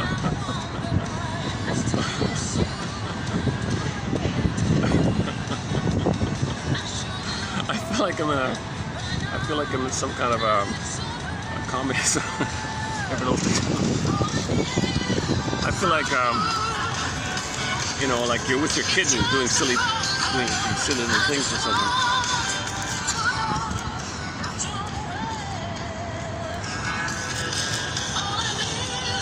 Okay, where are we here? Yeah, okay, so we got, so there are different models of the mind, dozens of them. So I'm just going by this basic one, Masterson's summary of Fairbairn's and all that. And then Solani adds something on his ends, which I think I understand, which will be updated. So what I'm about to say in the next few minutes will be updated. I'm just guessing around myself. I'm not even fully clear exactly how it works. Maybe I missed it. So let's just go back to the basic. Self-representation, grandiose, fused with the omnipotent one. Okay, and then that's your fantasy bond, fantasy special, fantasy bomb, and you gotta have that. That's your hope, like that. That's your narcissism. That's basically your status of cocoon narcissism. If now you don't know, okay, the either or click, you don't know that you feel shame. You may be sensitive, but you don't want to know it, and you're attacking yourself. You don't want to know it because what you do is, whenever this side's interrupted and you clicked on this side, you identify as aggressive, project your soul, and others shame them to disperse the tension of shaming yourself. Remember, on this side, you're shaming yourself, right? You're criticizing yourself, you're threatening yourself, you're blaming yourself, you're no good, you're no good. So you find others to represent you, and you disperse the tension that you feel shaming yourself when you shame someone. It's called cynicism, sarcasm, negative banter, negative humor, bitter banter, sardonic humor, black humor, all the insult humor. Okay, that's dispersing the tension because others are you, and you're shaming yourself. So you shame someone you think is you, it releases the tension called Schadenfreude. So you got all this negative humor like that. Okay, so this is so you got the two sides like that, right? Okay, so on the one side, once again, grandiose part self fused with the omnipotent part other. Okay, the devalued, shame, unloved self fused, okay, with the rejecting one. Okay, now Fairbairn. Okay, now Fairbairn clarifies something here. When the mother rejects you, before the baby's rejected, he was allured, he was enticed, he was promised. Okay. So now the mother is seen as the alluring mother and the rejecting mother. Split. Now you got another split. So on this side here, you got another split. So now you got the allured self waiting, that mother's promising. Okay. Now, when you hope for something, click, it's rejected. You go to this side, you feel shame, mother rejected you. So there's a part of you that hopes and is excited by mother. So the cookie might be, oh, cookie. Maybe the cookie be mother, excited by the cookie. So you're enticed, you're allured, you're excited, you're seduced by the cookie. The cookie is the seducer, let's say. So you're on that mode. That's a relational unit. So your energy's on this side. You're cathected, you're on this side now, right? While that's going on, this is going on. So now you're excited. The cookie will give you, will be mother in the past. It's going to reject again. Click. Rejecting mother, feel shame. Now you go to the fantasy bond. You know, if you're on this side, no, if you are rejected, you say, oh, damn cookie. See, insult the cookie. It didn't work. So you devalue, make yourself feel important. People need to find ways to make themselves feel important. If the cookie shamed them, meaning mother shamed them, they say the cookie's no good. Like me in the car.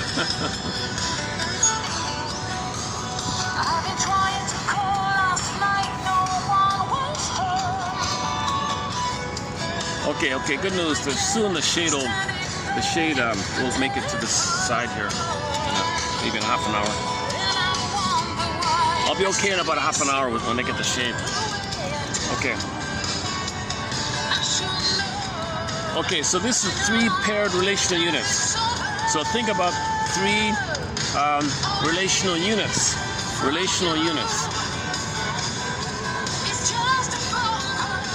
Okay.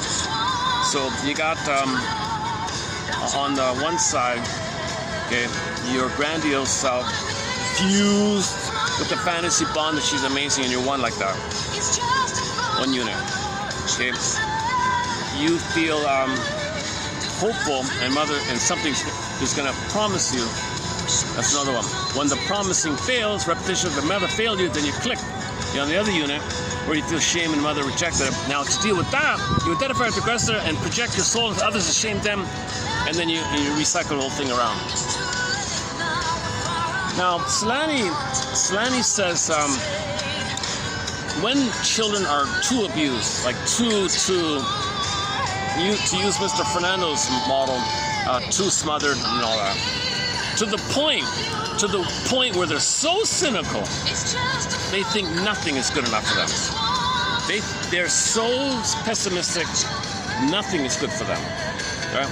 There's no hope in chasing for anything. So what's going to fill in for the enticing mother? Something's got to be in there. Something's got to fill in for the enticing, promising mother. If he's so abused, no sibling mother does he have any hope for. So Solani theorizes, you take on the other side, the grandiose self, the first one we talked about, the grandiose self fused with the omnipotent. You fuse it together, do like a double vision thing, poof, like a copy of it, and fill it in for the enticing mother. And the fusion is called the ego ideal, some perfect thing, ego, everything's so perfect, right? And that's yourself, ego ideal. So you put yourself in the place of the cookie, in other words. Because you don't think cookies and food, money are good enough. No one's good enough, everyone's bad, it's all cynical stuff. So all you have is yourself. So you put in place of the enticing, alluring object, okay, you put in your own grandiose, fused, ego ideal, perfect self. You're amazing, you're everything, you're in there. Now, you chase for that. Chasing for that image, chasing for that perfect image of yourself, okay, he thinks is narcissism. That mode is narcissism. So now you're constantly in that mode of chasing some perfect version of yourself. So he gave the example, let me paraphrase. Let's say you see some very proud-looking woman with lots of plastic surgery or something, and she looks like she's staring, like she looks so proud and she's smiling. She's relating to herself. She dressed up for herself, not for anybody else. She dressed up for herself to feel that she's excited with herself, so to speak. So this is the idea that you're chasing for a perfect image of yourself. So the woman would have all this cosmetic, all this work done, let's say, and think, yeah, that's a perfect version of me. I'm going to chase for that. I'm going to be in love with that image of myself. So create that image of myself, be in love with that, and chase that, create that. So she focuses on making herself this perfect thing, and she's in that kind of mode. So if she gets some new procedure and she's walking around, I feel good like that. So she's chasing this image. She keeps on chasing this image of herself. She didn't do it to attract a man. She's just trying to attract herself, I guess. Idea. So that's his idea of narcissism. They're in their little bubble in love with themselves. So long ago, they would say, so maybe that's one way to think about being in love with themselves. You create an ideal version of yourself, and you hope that that ideal version of yourself, which you invest in and you search for, you chase for, will be, click, the good mother that you want, but rejection. It'll be rejected. No woman, his example is the body, sorry. He had the example of some Lou Ferrigno type. So one guy, so the male version of the plastic surgery girl was so he talked about, he has some client, he said it was a bodybuilding kind of character, person. And he was doing a similar kind of thing. He was in love with he wasn't really wanting to attract women, so to speak. He wanted this image of himself as being Lou Ferrigno, this perfect man or something, to himself or something. He was just proud of having that. He was proud to walk down the street, look at me, kind of. So that's a familiar idea.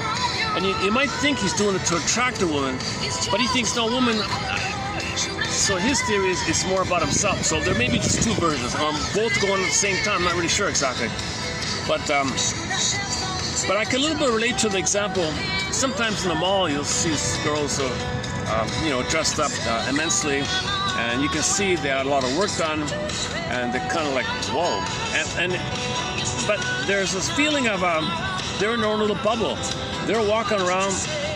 Some of them walk around really proud and a little smiling, and they're in love with themselves. They're addicted to themselves because they think that this image they created, that they're chasing it, is one day they're in a blissful euphoria. They're one with this perfect thing, and if they stay like that, maybe one day they'll get mothers up in the past. Now at some point they'll fail, they'll be angry, then they'll say the surgeon's no good. They'll blame they'll criticize somebody or whatever.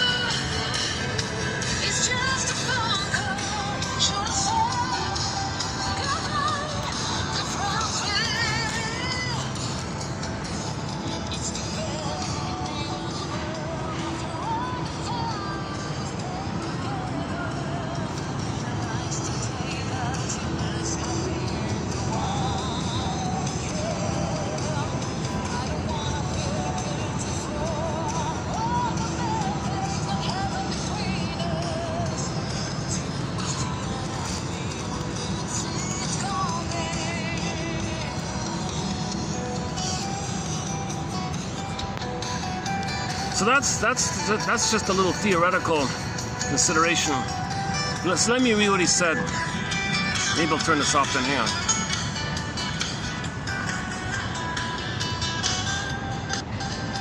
Yes, sir. So let me read Solani, what he said about it. Fairbairn's, here it is. Okay, Fairbairn's structural theory is based on the developing child's need to disassociate actual events between himself and his objects, the mother, that are excessively rejecting in order to continue an uninterrupted, pristine attachment to them. That's the fantasy bond. You got to protect the paradise in your mind with the mother. The babies would, if that's interrupted in rage, and that's narcissistic injury, narcissistic rage, and so on. So they're very much invested in protected grandiose self. One expression, one clue to this thing is somebody's kind of very cynical and negative, and even to the acting out point where on TV you got the quote-unquote glorification of violence idea. That's like the protected grandiose self, all this aggressiveness, and on the TV it's all this violence. You protected grandiose self because you got no real self. You're afraid to feel the emptiness of that there's no real self, so you have to shell, and you're aggressive because you can't let up to feel the pain of not having a real self. So the aggressiveness is always the shield, armor like that. So that's because there's no self in there. There's no sense of self. You have a sense of self. You're peaceful. You're harmonious. You're in the present. All that. So this idea. So we had a quote about this. Why is there so much glorification of violence on here? Well, that's the narcissism. There's no sense of self. The narcissism. People feel narcissistic glory by this. They feel important. And that's used, people are created this trauma to have that because people who are in this mode are plundering the planet. So, that's another topic. Fairbairn's theory is based on the developing child's need to disassociate. So this is the disassociation. That means you make yourself unaware, you're spaced out about it. Disassociate actual events between himself and his mother, the breast mother, which is rejecting, in order to protect the pristine, perfect, blissful union. Mother. So people say mother's a goddess, she's the most amazing. Those kind. Okay, this eventuates in 3-part selves in relation to 3-part objects, just mentioned. So you got the part self over here, the enticed self over here, and the rejected self over here. Okay, so you got the grandiose self on this side, okay, and then on the other side, okay, the unloved self is split into hopeful, alluring self and the rejected self, and it's linked to the other. So when the self and like baby and mother, there's a linking of self and other, self and other. So you got the part self linked to the part other on this side, grandiose, omnipotent. Okay, enticed self, promising, hopeful self. Okay, enticing, promising mother, and then that fails. Click, it always fails. So women are too alluring; they're going to reject. You can think of it that way. A lot of women who look so appealing, they're going to reject you. They're doing it as power to reject, to repeat what happened to them so many times. They're not trying to attract you. They just want to pull you in to reject you, because they got either or thingy too. If they're so strongly in that mode.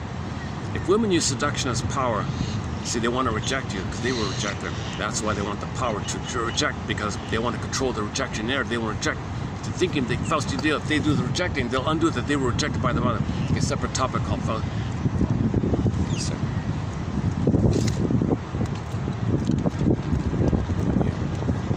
Oh, good, the wind's coming in. Oh man, just in time. Okay, things are picking up here. We got some wind, some clouds. I think that's what's happening with the. I should have just thrown it away. Why did I even drink it? I was thinking, well, there's caffeine. I could like using caffeine. I always look for the best quality coffee. One time you drink the garbage coffee, yeah, I sweat a little extra for that. Because your body's trying to detox it, right? Okay, where are we? Again, Fairbairn's structural theory. So he's famous, Fairbairn's a little famous for the slogan, life force is object seeking. The baby's life force is to connect. The first object is the nipple and the breast mother. First thing he does, look for the nipple. The first object is the nipple. Now in the womb, that's different. We're talking about when he's born. When he's born, he's looking for the nipple. The first object, the first mother's the nipple. Then we say the breast and the nipple, the breast mother. The breast mother includes the nipple and the breast includes the nipple, obviously. But first is so this is kind of called part object. The baby's kind of in a kind of a part kind of mode like that. Later on, he sees the mother's a full human, and the full mother loves him, saw him as a person. He's a person by the person who saw him as a person. Mutuality, now you got whole object relations in the mind. So the fusion differentiates sense of self, and the other is a person. You're a person to person, mutuality, companion up. Now you're relating people to people like that. If it's fused, that's a trauma, either or. Okay, then you're recreating in the present all that trauma that took place. It's just gonna it's just repeating the past. But the present is just the failure of the past. The present is a new failure of the past, repetition of the past, reenactment of the past, reliving the past. So that mess in the present, people are not being seen. You're not relating in the companion of present. The present, your present just being staged to redo the thing in the past, hoping for a better path, hoping for a better outcome, hoping the magical mother will love you this time. One day, someday. Play the song called Theme from Subway Sue by the classic rock band Pavlov Star. I played it yesterday. I played not the best live cover. It's the only one that got through the copyright. All of the songs by Pavlov's Dog are copyrighted. So I've talked about Pavlov's Dog in the last video, so let's leave it there for today. Yeah, great classic. They're a one-album wonder. 1975, one of the greatest classic rock albums of all time. It's definitely in the top 5 greatest classic rock albums. In the top 5, definitely it's Pavlov's Dog, debut album, Pampered Menial or something. It's got 4 incredible songs. Theme from Subway Sue, which is originally, it's meant to be Someday Soon. A little typo, and I'll just keep it some theme from Subway Sue. Okay, theme from Subway episode. Unbelievable song. Those are absolute classics. They're gonna live forever. Those are incredible songs. Julia's the main hit, and I think Late November is in that category. Late November. So 4. A lot of people like Song Dance, so there's actually 5 in them. So we have 4 on that album. So 4 incredible songs on that one album. That's amazing. I think it's up there with Boston and Journey and all that. It's an incredible song. Unfortunately, the band fell apart after that first album, although the lead singer, David Surkamp's still around and all that. Anyways, so I played a bad, kind of a bad bootleg live one yesterday, and it got through the copyright. So I was going to play it again today. I said, no, I can't. I love the song, but so I was saying in the video yesterday, go to the actual album, not the live. Listen to the studio before you listen to the live. The live stuff he never really captures it on the live because the band's not there anymore, right?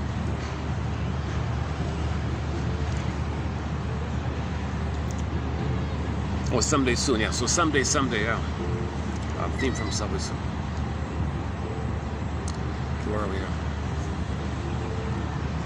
Oh, yeah. Okay, lesson learned, huh? I betrayed my feeling. Oh, this is crappy coffee. Oh, no, don't drink this. Oh, what's the little count? Come on, it's a little bit okay. I bought it, might as well try it or something. It wasn't that bad. It was a medium kind of, borderline kind of coffee, right? Okay, why am I I'm confident if I didn't take it, I wouldn't be sweating so much in this video. I think sometimes when you eat something not so good, that's what I try to do. Okay, Fairbairn, yeah, so Fairbairn's famous for the line, life force is object seeking. Okay, meaning the baby's drive, constant craving, constant yearning, constant striving, love, hunger, starving, love, starvation, love, hunger, affect hunger, emotional hunger, feeling hunger, connect, okay, with the mother. Life force is object seeking. All life force, all the only, that's the ship. This is the huge ship. When he made that slogan from the older stuff from Mr. Freud, I don't even know if it is Mr. Freud. It's the perverted translation of Mr. Freud about all the old archaic stuff. So he made it more relational, and then in the mind you got intrapsychic model of the relationship. Human connections lead to neural connections.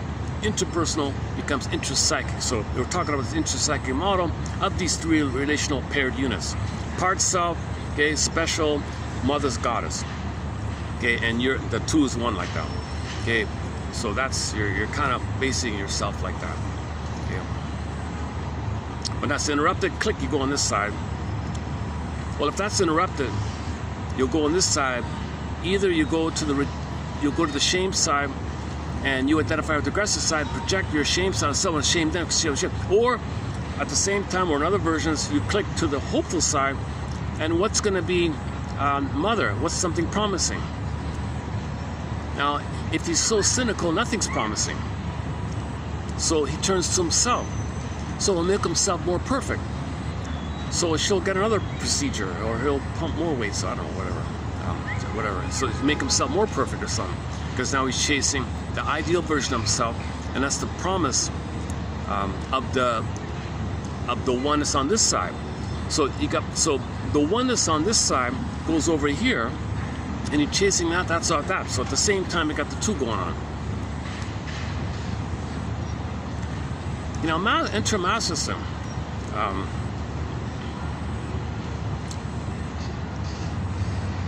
Now, this is all before 18 months, right? They're not talking about the higher functioning BPD when there's differentiation.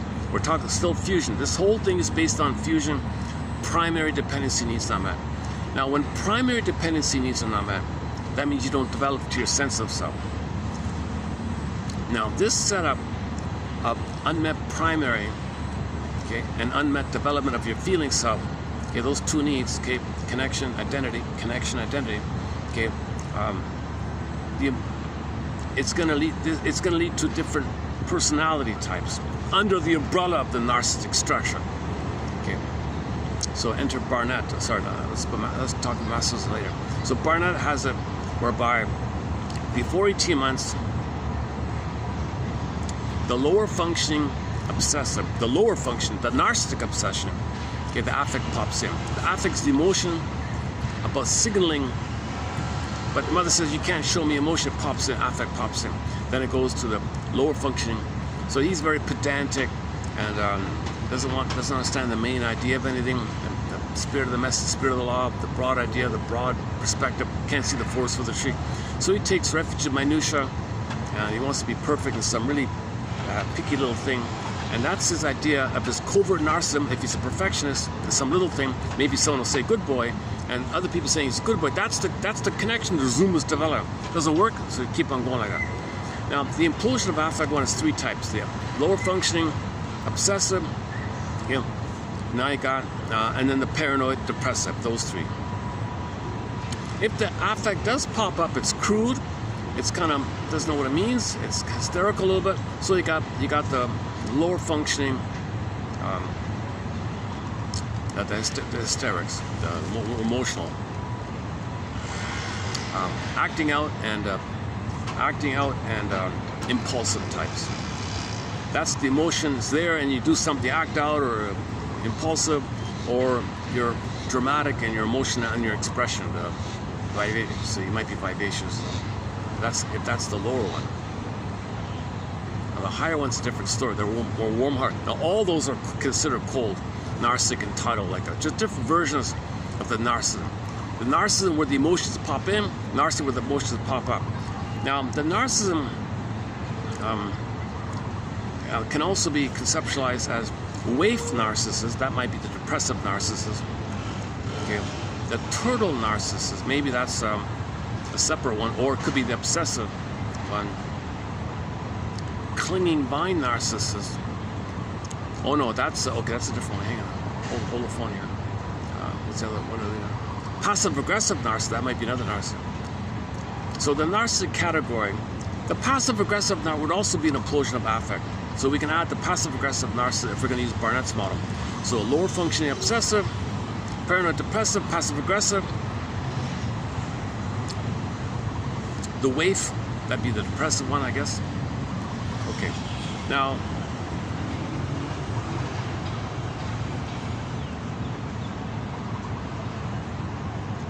and the affect popping up. Okay, there's your lower functioning BPD and acting out, antisocial, paranoid, and acting out. So the bully. Oh, if you're into more archaic place, back place, more primitive, more damaged place, you got the bully popping up after that's acting out bully one. Then you got the covert bully. That's egoism. That's like a sneaky covert kind of, more hidden kind of thing. So the turtle narcissist is one thing, but the schizoid narcissist is one thing, but the schizoid bully, that's the ego, and you got the more back one where there's a real emptiness. The so-called psychopathic, and then you got the schizoid psychopathic area that climb the top of the ladder and create companies that don't feel, because companies don't feel because you need to have a human body to feel. Only humans have a body to feel, and only animals have a body to feel. So we're talking about the primary feelings of embodiment. Only animals and humans have that. When you put on a piece of paper name of a company, it doesn't feel. You give it the rights, but it doesn't feel. So it does all these psychopathic. That's why the documentary is called Corporation Psychopath. And the people design are the schizoid psychopaths. They plot like that. And their psychic structure is they can't see goodness. So the purpose, really, of the plunder system is to direct to goodness. The greed is the compulsion, and greed is destructive. But when there is goodness, it triggers the pain that you needed goodness, but you can't see goodness because that triggers the pain that once upon a time you needed goodness, all the pain. To not be triggered, to not feel the pain, to not be triggered of goodness, wreck the goodness, so envy. So the plunder system and the schizoid psychopaths who climb up the plunder system, they do the envy to maintain the status of not seeing goodness. So they enjoy seeing goodness wrecked out there. They enjoy, oh, the planet's drying up. Oh, they laugh. Oh, drink champagne. They enjoy this. They want to see goodness, the beauty of the birds, kids playing that, they don't want to see that. Goodness, they never had it. Pain, I never got it. I'll wreck it, then I feel better. So they want to see goodness wrecked. So the soil is wrecked, the water's wrecked, okay, the air is, things, the food's being wrecked. Now we're getting 3D printed Star Trek replicator foods, putting some cells in there and a microwave. You're gonna get the synthetic sludge and chemicals. So we're wrecking. So, okay, they're not eating good food. I'll eat the good stuff. Give them the sludge. Like Kristen Wilson's speech, "Ooh, my soul." So there's envy. There's an immense amount of envy going on. There's an immense amount of envy going on at the highest levels. And greed is destructive of one thing. That's the compulsion to repeat. So greed can be destructive already. Just greed on its own. Again, gobble, gobble, planet symbolic by the resource, symbolic goods, symbolic. It doesn't work, but you repeat the failure. Grab to feel better, fails. Grab to feel better, fails. So plundering. That alone is destructive. But what adds to destructive, if somebody puts a boundary, no, don't plunder my country, or whatever, then, oh, you got goodness. I can't see goodness. Whoa, there's a much more energized, triggering feeling. There's a much more urgency kind of thing. Like there's a much more of a triggering phenomenon. I can't see goodness. I can't see goodness. The goodness I got to gobble to see, and it's wrecked. When I gobble and it's wrecked. Greed wrecks. So the greed does the envying. The envying quality is taking place in the activity of greed. Greed is destructive. So the envy is embedded in greed, called grenvy. Another way to think about grenvy is if they can't be greedy, then you're envious to wreck the goodness. So two ways to think about how envy is involved in the activity of greed. Now, greed again is the oral compulsion, the oriptish compulsion to get the oral phase. Right? This is oral trauma, oral fixation before 18 months. Narcissism is the oral fixation. And remember the monster, the gobbling monster in your mind, the vampire squid in the mind, and all that.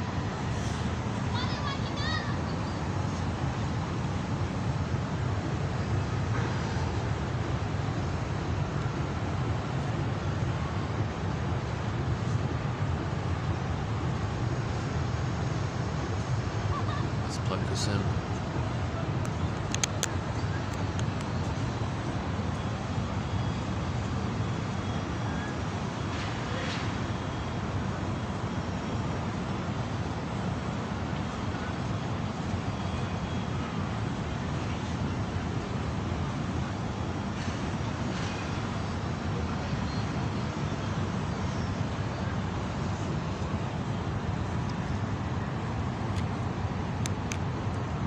So we're still sort of in the Joseph Barnett's one, right? Affect is a signal of your need not being met. Needs met, affect pleasant, we're okay with that. But when the needs are unmet, the affect can pop up in its regular place. But if it's mother's too gaslighting, too double blinding, too hypocritical, too soul blind, and she can't tolerate the expression of affect, and affect pops in. Affect pops in, okay, then you got those types just mentioned. Affect pops up, affect pops in, and personalities around. But all these personalities prior to 18 months are still dealing with the core primary two unmet needs for connection, okay, life forces, object seeking, secure attachment for your identity development. You want your identity to develop, and your identity will develop to get your feeling self, your body, if the connection is there. Connection, at the same time your identity develops with the connection. That's what fair bear means. All your life forces for the connection, so then you can have your identity develop. You don't have to connect, your identity is frozen in the fusion. If you're stuck in the fusion place, you got all these narcissistic types. And the narcissistic types, various flavors, okay, the imploded affect ones, the affect popping up ones, and affect popping up ones, it could be against, like Karen Nornay says, it could be pleasing, trying to buy. Affect popping in, that's the withdrawal schizoid, so people move towards, actually that's, you can move towards pathologically, that also be in a narcissistic way, or if the trauma is post 18 months, you move towards just hoping to resume development, or you move towards narcissistically trying to be get love, so you're for your development narcissistic way. But usually moving towards is a healthier phenomenon. So actually the bully moving against and the schizoid turtles moving away, yeah, that'd be more trauma before 18 months. Moving towards implies more hope, so childlike hope to get love and resume development. But before 18 months, they're not there yet. They still want to get the primary attachment to differentiate. Moving towards, there's some sense of differentiate. There's some sense of warmth and gratitude, and you want to just continue. You just don't know what You just didn't complete development. You're in the rapprochement phase, and you didn't learn and have confidence and no feedback to have confidence in what you like. But you have some sense of self, but you didn't complete you differentiated, but you didn't individuate. Whereas the prior one, before 18 months, they're still fused, they didn't differentiate. So they're in an earlier thing called the paranoid schizoid, more primary one. And the post 18 months, it's a little bit later where they differentiated, but they didn't individuate, where they really can be successful and have pride in their accomplishments. They don't know what they like, they don't know what the hobbies are, they try, they get scared, they panic, but they're still okay, but they're confused like that. So they move towards like that. There's still some kind of hope. But also, but Fritz, what's his name? Kunkel, yeah, Fritz Kunkel says, you got a clinging vine narcissist. So the ones who cling and they're pleasing, they're placating, they're still not. So there is a moving towards narcissistic version called the clinging vine narcissist. Please, please, let me please, but it's still narcissistic mode. The please is still kind of buy your love, kind of win. It's still for the narcissistic kind of place. The psychic structure, that's clean. But you got the moving towards in a healthier way, moving towards unhealthy way. And let's go back to. Are we finished? Well, hang on a second. I didn't finish this one yet. Oh, hang on. Oh, I want to read Solani's thing here. Okay, back to Solani here. So he's a follower of Fairbairn mainly. Okay, Fairbairn's theory is based on the developing child's need to disassociate actual events between himself and his objects that are excessively rejecting in order to continue an uninterrupted, pristine, exquisite, pristine, perfect. You know, when you see people have these lofty, beautiful, aesthetic, oh, so perfect, pristine, okay, they mean that stuff, right? Okay, this eventuates in 3 selves in relation to 3 objects. One pair is conscious.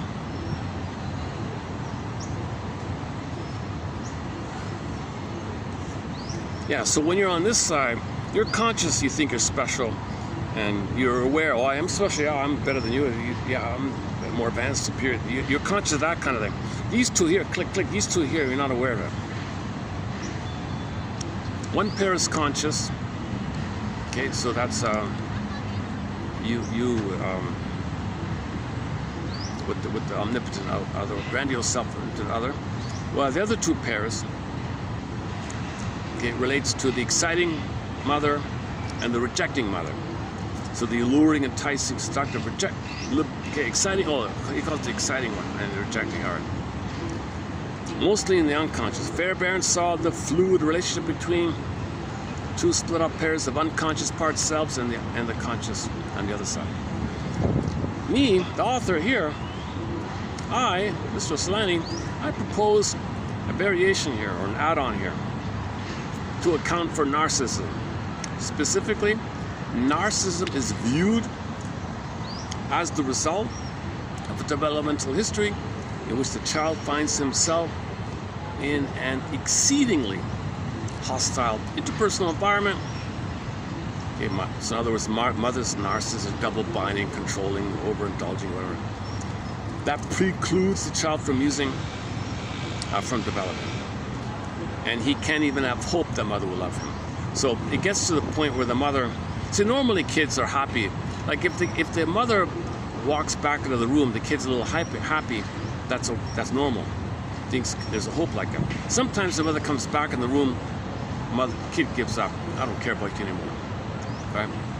So that's Mr. Bowlby's famous thing. So the mother's with the baby. She comes, baby's happy. Oh, you're back. Oh, good. I'm excited.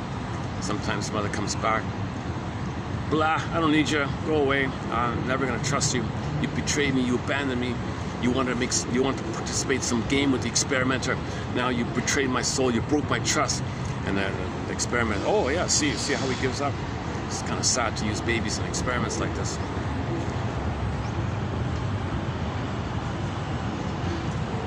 So there's no reaction when the mother comes back in. So now the exciting object is denied. So what's the kid going to do to fill in? He's going to fill in some version. He's got to be perfect to fill in for the exciting object. That's onto himself. That's his hope. That's his hope for mother, to turn to himself, to turn to a perfect version of himself. And that's the exciting mother. A perfect, fantasized version of himself is the missing exciting mother he's going to use. He substitutes in. That's his slanty saying here. This, the child therefore substitutes a grandiose view of himself as the exciting object. Yeah, there it is there. This defense mechanism or coping strategy deflects external influences and replaces relationships with external objects with the closed internal world cocoon, internal world that is comprised of an admiring part self, basking in reflected love from its relationship with an exciting part object, himself. So that's somebody who looks maybe a little smug, there's a difference between like healthy pride and neurotic pride, smug. I don't need you, I'm with myself, I'm in love with myself, I don't need anybody, look, I'm glowing with myself or something. Like he's just so proud, like he's excited. He's in love with himself, but basically he's in love with himself. I can say it that way. Narcissism. That's the definition of it. He's in love with himself. Conscious awareness of these incompatible events will destroy the attachment between the child's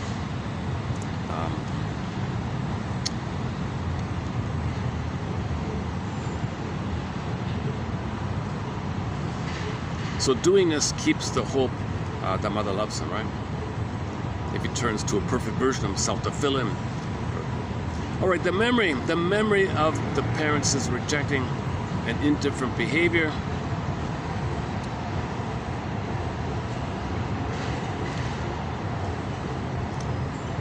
Is disassociated. The dissociative defense is needed when, for example, a young child who has experienced chronic abandonment or smothering or rejecting or abandonment, whatever, neglect, in relation to his object, is saturated with despair and rage, is suddenly faced with a parent who unexpectedly returns home and resumes the parenting role, as if nothing unusual had happened. Okay, this is the splitting idea. So he's got to relate to, he thinks mother's wonderful, mother's not. So if mother's there, okay, I'll just pretend nothing happened and you're good. But it's in the mind that mother's rejecting. Something like that. If he's got a feed, he'll click on the positive side. But at the same time, on another level, no, she's the rejecting one. But fantasize she's good. But no, she's bad. But fantasize she's good. Something like that.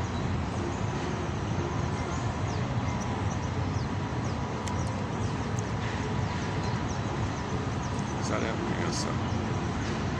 And this splitting can take place within seconds, he said. Mother answers the phone, click, in a second, oh, I'm in hell, mother's a monster. No, mother's goddess, I'm special, either or. Now, what about like a healthy mind? There's no adult mind yet. There's no quote-unquote central ego. Like there's no proper observing ego to observe all this and be objective, like be your own analyst and observe. There's no bird's eye view here yet. So the baby doesn't have a developed central ego, right? So the central ego simply cannot afford to know what's going on here. In effect, the dissociative defense allows the child to create a good object for himself, even if one does not exist in reality. So in reality, there was no loving mother, but he makes it up. And that's a fantasy, dissociative fantasy, called the fantasy bond. He just reverts to whatever goodness he has in his memory, most likely just in the womb. He was one of the mother in the womb utopia. The exciting object does not have, oh yeah, back to the exciting object, the alluring object, right? So once again, the bad mother split into exciting, rejecting, right? So the exciting mother object does not have to offer much nurturance to act as an alluring object for the infant or child, as it gets its power over the child from its very existence. That is, i.e., what I mean is, the moment the mother sees the infant is all excited. So normally the mother is excited, the baby is excited, flailing about, waving his arms around, anticipation, oh, you're gonna hold me, mother, oh, you're gonna be there for me. I'm all excited, I'm all crying and screaming, I had a lot of hope here. even if the parent has been usually depriving, but if there's still some kind of hope, it'll show it. So he's still in an anxious attachment, preoccupied attachment, ambivalent. He's still got that kind of anxiousness about it later on. But if it's too painful, click, withdraws, turtle, avoid him, deactivate, no, never trust again, cynical, lifelong cynic. The more the infant is deprived, the greater his need and the more intense the excitement. Cool. Even if mother rejects him, neglects him, he can't reject them. For the more mother rejects him, the more he needs her. Yeah, that's the trauma. That's the idea of the trauma bond, right? So the splitting and the fantasy increases the more the mother hurts him. So now instead of like a little bit goddess and a little bit devil, you got like the grandest, the most grandest goddess and the worst and the most worst. Things exaggerate. The relationship between the libido. Okay, it gets a little jargon here. Let's see, where are we? Yeah, you're substituting, instead of the exciting mother, you're going to substitute some kind of idealized, grandiose version of yourself to fill in for the missing good mother. Now you strive for and experience love from this self-created, exciting object. Yeah. So again, you're turning to yourself as if you can be your own perfect mother. It's not going to work. It always clicks the rejection, clicks the rejection, clicks the rejection. Now you're flipping back and forth. So here's the approximate example. Is one way to think about it is, he says here, think about the anorexic one. The anorexic girl uses her body of thinness as her body being this alluringness. And she doesn't see the reality. So she thinks some kind of perfection is if she totally rejects mother, rejects food, rejects mother, rebels. So the super thinness is associated with the perfection. I don't need your mother. I don't need you. I don't need food. I don't need you. I reject. I'm perfect. Anorexia is an attempt for this perfection. So the woman seeking this image of herself, being more skinnier and more skinnier. Oh my God. The skinnier is the quest for this perfection, that there's no mother, I'm self-sufficient. No mother, I'm independent. No mother, I'm dependent. And food is mother. So reject food, reject food. Thinness means rejecting food. Rejecting mother, rejecting food. So you're perfect because you don't need mother. Back off, mother. I'm fed, I don't need you, I don't need you, I don't need you. So the anorexia is the quest for this, turning to this allurement of this perfection of you, total rejection of mother, the perfection of you of no mother, and you're searching for that. That's the exciting object filling in for the good mother missing. So that's this example approximates, I think, what he means here. And you can't convince her otherwise. Yeah, you won't reason her, but you won't reason her away with this. That's why it's so risky. Shrinks are always talking about this anorexia thing. But Miss Woodman said she had it as herself. Then she wrote the book. Then she wrote a book about it to process it and all that. Her sequel is a big hit called Addiction to Perfection. Addiction to Perfection, yeah. Even her book title, Addiction to Perfection. She was addicted to perfection. She was addicted to an anorexia. She thought her anorexia was this euphoric, exciting, blissful one mother that will lead to the real mother back in the past. So all dysfunction is the hope to get mother's love in the past. What hope do you have if she hurts you? Well, maybe you create some fantasy thing of you being a perfect version of you, but a perfect version of you think maybe totally rejects mother. Anorexia means rejection of mother, rejection of development, rejection of food as mother. So that's this whole idea. I don't need mother, I'm self-sufficient. So I'm going to quest for an image of my self-sufficiency and search for the self-sufficiency, rejection. And you can see it, I'm assuming the super skinny one look a little proud. They walk around like models on the thing or something. Maybe they look so cold and, oh jeez, somebody can sit. Oh, hang on a second, somebody can sit right in front of me here.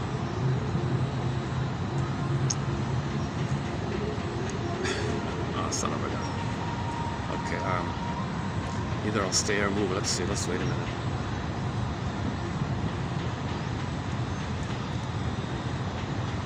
In working with narcissistic clients, Selani says, it is possible to understand much of their behavior as performance or performances that are designed for themselves as the primary audience.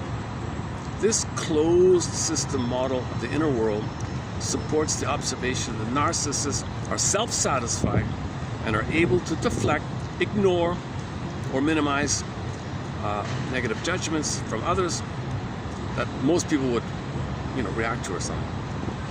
So they're blasé what you say about that. They're in a little bubble. They don't care what you say, right? I don't need you. I'm self-sufficient unto myself. My solipsist is a fantasy bubble. I don't care what you say. You're no good anyway. So nothing you say means anything to me. Once the child begins to use a fantasy-enhanced vision of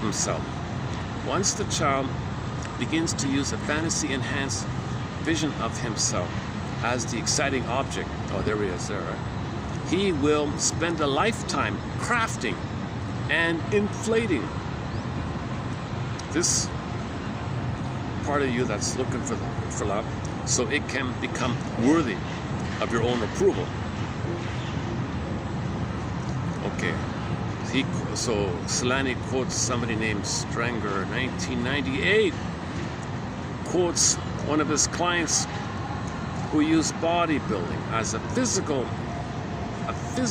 enactment of self-creation, of building a physical self that could be admired as if it were an exciting object, and of simultaneously rejecting the limitations that have been placed upon it by reality. Yeah, so what the anorexic is doing, I think he means the parallel example could be the man trying to look like Lou Ferrigno.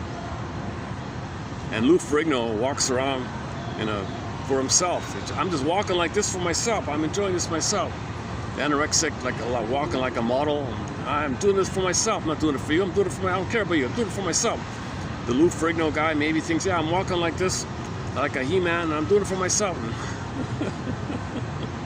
I think, okay, question mark, a little bit question mark here. To be updated. The narcissist, I feel a little muddled throughout this whole discussion today. I'm not going to post any shorts for this video. I have this nagging muddledness in me. Something's off. I'm missing something here. I'm blurring something obvious with something new. The narcissist's most common transference is to dominate the analyst by pressuring him to join the client's wanting him to admire him. This interpersonal style is challenged by the analyst's identity, or security, or knowledge, whatever. Interpretations or even observations will often be experienced as an assault on the client's view of himself. Worse, the narcissist's only alternative view of himself is his rejecting object constellation due to the weakness of the narcissist's central ego. Yeah, the narcissist doesn't have an adult ego. Eric Berne, adult, critic, parent, and inner child. There's no adult ego. There's no central ego like that. So this is very common. Narcissists cannot see goodness. They cannot take feedback. All they want to do is wreck the therapist. You think you're good, I'm going to fool you, I'm going to prove you're no good.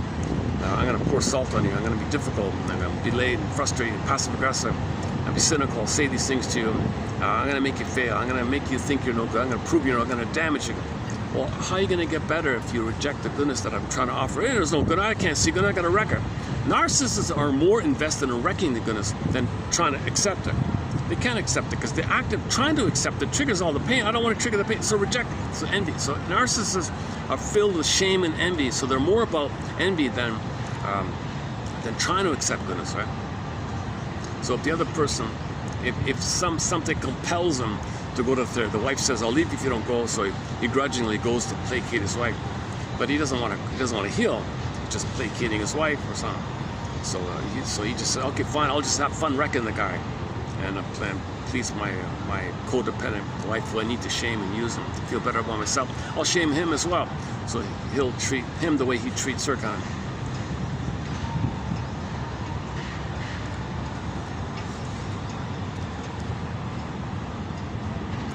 Yeah, no, fair enough. It is the best. It's one of the best views here, like where I am here. I got the. There's a nice sort of tree. It's a central kind of. I can't turn the camera up because people just like to might be trying to listen in. This is for people at midlife, for people over 45, for people at over 45 who realize time's passing by, who want to face the reality that there is time. Before age 40, people don't care about time because they're so busy searching for their narcissistic glory.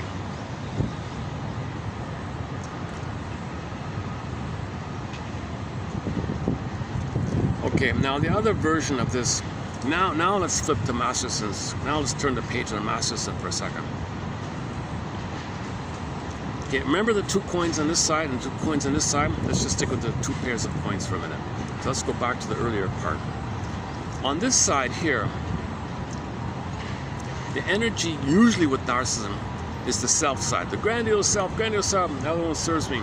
They're entitled, everyone should serve them, the world's an oyster, the world should serve them, grandiose world owes me living entitled, a rage expects this, right? So if he's invested in this self-grandiose side, and it's displayed openly or covertly, whatever, his energy's there, and the world owes him, idea. Now if that's crushed in him, the life force pops up to the omnipotent side. So to feel special, he's got to worship somebody, and the act of worshiping somebody means he sends his energy to somebody. Oh, he's so amazing. Then he feels special and grandiose by the act of idolizing somebody, hence the whole idol thing. So if you idolize, worship somebody, okay, you feel special and grandiose by the act of doing that. Now, if they show a fault, oh no, right? Then you click on the other side. So if the setup is mostly like that, that's called the closet narcissist, the covert narcissist, the voyeur narcissist, the idealizing the other one narcissist, whatever you want to call it. So there's the closet one. If the energy's in that, if the energy pops up to the other, and you only feel your connection by giving your specialness to the omnipotent. So the omnipotent is omnipotent and they're your specialness. So if the others hold your specialness, you project your specialness because it was impressed as projecting people. So when something's pained, you project, oppression, project. So when you project your grandiose self onto the omnipotent other, and you say, oh, they're so special and omnipotent, then you feel special because it is within you, but you can't know it, but you feel it by the act of projecting. You're not allowed to know it with him, but you feel it when you project it, but you don't know it. But that's the setup, so you don't even know it. But so people who worship others, they covertly feel grandiose and special. Narcissist is the closet narcissist. So the difference here is they may look passive and admire you, look a little mild or something, but this is a psychic structure. If there's still non-differentiation, that it's narcissism. If it's post 18 months and they're looking for someone to help them and they're clinging like that, that's different. A codependent pleaser, but they're warm-hearted and they're childlike. They don't. Another way to think about the difference is prior to 18 months, envy, schadenfreude, jungle mentality. Okay, post 18 months. You got some differentiation, so there's no envy, but you might have jealousy. Jealousy is milder. You need some esteem, some identity to be jealous. The narcissists don't have an identity, so they cannot be jealous. They can only have envy. Envy is much more intense, much more, two people, much more intense because there's no identity. Envy is more intense. Jealousy is milder. Jealousy is, I'd like to have it, I had it, I lost it, I can't have it, but it'd be nice to have, or I had it, I lost it, or I want to have it, but you're okay. A little pain, but you're okay. Envy is no, oh my God, it's way more intense. Okay, the humor is more bitter and dark on the narcissistic side. The humor post 18 months, the depressive side, it's maybe more playful, not at somebody's expense. Warm and playful, and people grow and curious, learn, stuff like that. But the humor here, it's more tension release, the shame out, it's called schadenfreude. Post 18 months, it's called Freude.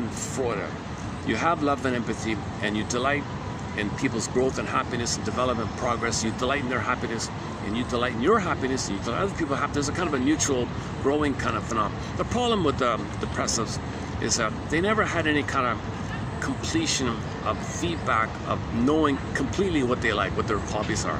They're kind of confused about, so they're still in the trial and error, but they don't have the envy, they don't have the schadenfreude, they're just like confused, half-loved children, confused, half-loved children. Narcissists were shamed, totally rejected children, and they're envy, schadenfreude, they're bitter narcissists. So it's kind of like glass half empty or glass half full, a little bit like that. Okay, Klein calls it paranoid schizoid mode. You either or project, okay, externalize your inner conflict, make it conflict and outside distraction from inner conflict. That's why they're like that. The depressive one, it's moving more and more towards both and, reality of both and. They can see that both sides. Before 18 months types, the singers just either click, either or.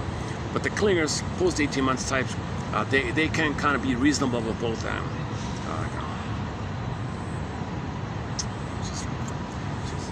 Just right in front of me here, Jesus Christ. Maybe I can,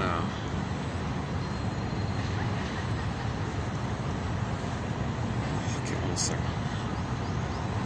I'm a bit a little lazy, I don't want to move, but let me just...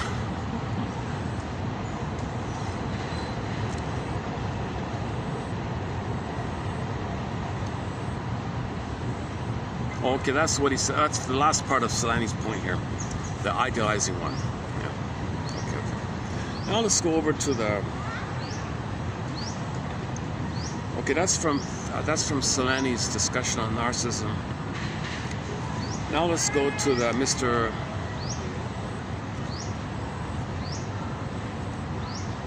Jack Rubens. Okay, he's the guy that wrote the autobiography for Karen Horney. I haven't read it, but if you want to know Karen Horney's personal life story. Her father was a sea captain or something.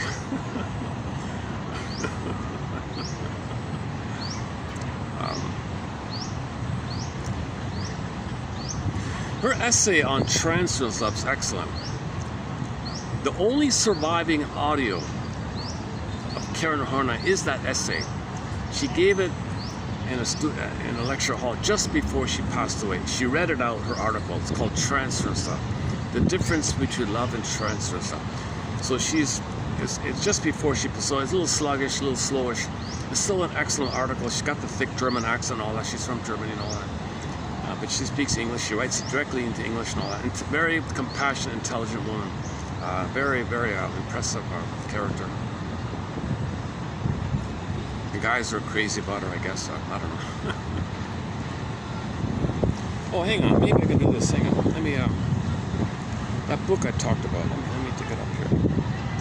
Let me dig up the front cover image of the book I'm talking about. Jack, let's call it Jack. Hang on, Jack L. Rubens book. Yeah, okay. Do this here.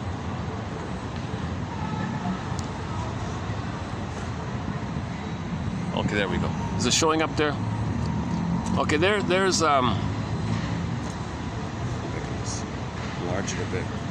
Okay, there's Karen Horney. There she is. There's Karen Horney, one of the mothers of psychoanalysis, Karen Horney. And so this is her autobiography written by this Jack Rubens guy. Gentle rebel.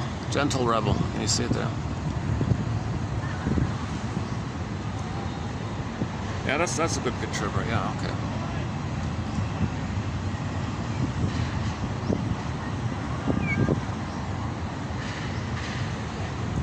The mothers of psychoanalysis are Karen Horney, Margaret Mahler, I think Margaret Mahler, Melanie Klein, oh for sure, Melanie Klein, oh absolutely, Melanie Klein, Margaret Mahler, Karen Horney. I'm missing one, there's four of them, hang on. Oh, for Pete's sakes. No, just three. I think it's just three. Just the three. What other people say, forget it. It's nonsense. It's gibberish. Forget that. Ellen Deutsch made some contribution, but it's just so minimal.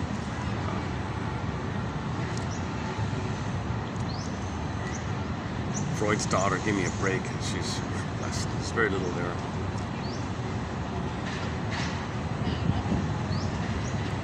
Freud's daughter, she was messed up big time. She never could love a man. She never loved a man. She spent her whole life with a wealthy woman living in her house, right?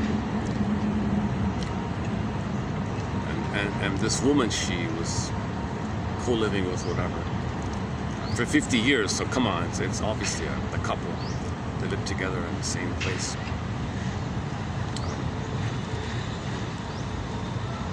Yeah, that other woman was also afraid of men. She was afraid of men and all that. Because the father of Sigmund Freud engulfed her and possessed her and controlled her. And turning to her, she over-identified with him. She probably identifies with him. She probably thinks she's him. He wants woman. It failed. His partner wants a woman. Failed. They're both going to fail upon each other. So they emotional triangle. They dispersed their attention. They focused their attention on studying children. So they were both child psychologists, thinking maybe they can understand themselves via the proxy and vicarious of understanding of the kids. Maybe they can understand themselves. So she only had the one book about defense mechanism. I haven't even read it. I'm not going to bother reading. To call her them up, forget it. No way. So I for sure, Karen Horney, Margaret Muller, Melanie Klein, all the great stuff from those three ladies from the female side. From the male side, Edmund Berger, absolutely, yes, Edmund Berger.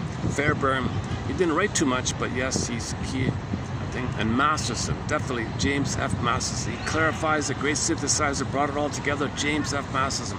He brings it all together in a thing called developmental object relations approach. So Masterson took what the holistic gestalt overall, the heart of it all, Karen Horney, blended Klein's with either or, Jacobson and Mahler's developmental, puts it all together, calls it developmental object relations approach, or he sometimes jokingly refers it to let's call it the Masterson approach. People are jealous of him. Celani is jealous of him, because when Celani will quote what Masterson said, but he won't use Masterson. He'll quote somebody who quoted Masterson and say, oh, this other person said such and such. But that other person is quoting Masterson, and Celani avoids the whole thing. He doesn't mention Masterson's name. And some of the things he's talking about is clearly from Masterson via someone else saying what he said. So I think Celani has a problem of jealousy with Masterson. He was competing with him. That's a clue, when people are kind of given a hard time. Karen Horney was given a hard time. That means they're good. Masterson was given a hard time. That means he was good. Fairbairn was given a hard time. So there's even some of that. Even though he's part of the plunder system, Fairbairn's sort of in the system. But he was tolerated, but he was in the system. Rejected, but in the system. Klein, they gave Melanie Klein an amazingly hard time. So she was... Finally, they kind of came around, the Kleinians. That's a major shift with Melanie Klein, Margaret Muller, Edmund Berger, Masterson. And then you got newer ones like Grotstein, excellent, with Grotstein and Ogden. Those two, Grotstein and Ogden, excellent stuff. Anyways, let's read a little bit from this close friend of Karen Horney, Mr. Rubens, Jack L. Rubens, medical doctor here. So I'll read a portion of what he said. Hang on.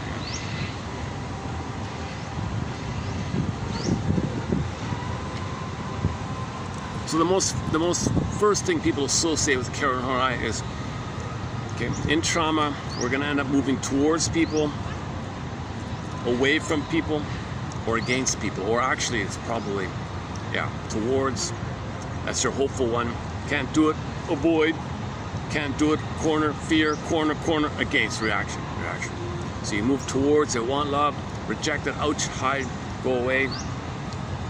So you look at your wounds. Oh, in the song yesterday by Pavlov's dog, his heart was broken and all that. Well, he was triggered of his heart being broken by the girl being a replay of the mother breaking his heart. He found a woman to break his heart because he wants to replay how his mother broke his heart. He's only going to be attracted to a woman who do the same thing. Oh my God, all this pain. I want to withdraw, lick my wounds. He goes to the forest. Birds, don't tell anybody where I'm going. Come on, birds, hide my tracks. Don't tell. I want to be alone. Leave me alone. I want to be left alone. So you withdraw. When you're hurt, you withdraw. We know this, right? Animals, when they're wounded, they hide, lick their wounds. Kind of. I want to lick my wounds. Birds, don't tell anybody. Leave me alone. Leave me alone. So that's the. Now, if you were cornered like that, and then there's the reactive. Anger's the final one. It's first fear, then anger. You avoid, then that's the most desperate thing. Nobody's. Took tens of millions and millions of years to grow the cord. 200,000 years ago. 200,000 years ago, we grew the new cortex. Come on. And it took tens of millions or whatever to even get to be a hominid, Homo bodoensis. Maybe it was billions, who knows, hundreds of billions. So the most regressed, disturbed thing is the fight. It shouldn't be like that. That's why babies shouldn't be traumatized, because then you're operating from too much energy in the survival limbic system. It's not supposed to. No baby's supposed to be traumatized or abused by their mother, neglected or its mother, because it's intergenerational. She's trying to process and work through and being triggered and reacting out, repeating what happened to her, passing down like that. So the correction will be awareness to the point where mothers love their daughters. So when mothers love their daughters by having empathy for their mothers, and they won't do it to their daughters when it's done because they feel it, then those daughters who grow up will love both boys and girls. And those boys will be healthy, and the daughters will be healthy. We're not really, somebody said, we're not really in a patriarchy. The boys are just proxies of, women create all these guys. Yes, men have the muscles, but women create all these. Women create this in the guys to have all these muscles. Women create all this stuff. Men are just pawns and proxies for women's credit. It's between the mother and the daughter. When the healing takes place between mothers and daughters, then we enter into the age of Kumbaya, Aquarius, back to normal, okay, back to feeling feminine. Okay, because if mothers are hurt, okay, they're gonna make the kid turn to the kid. If the mother hurts, he'll be hurt. Shame the kid to feel tension release because she feels tension. Expect the boy to mother, he'll be hurt. Tell the boy to be He-Man to fight with the world, thinking she'll get mother's love back in the nursery in the theater of her mind, because she transfers the mother onto the world.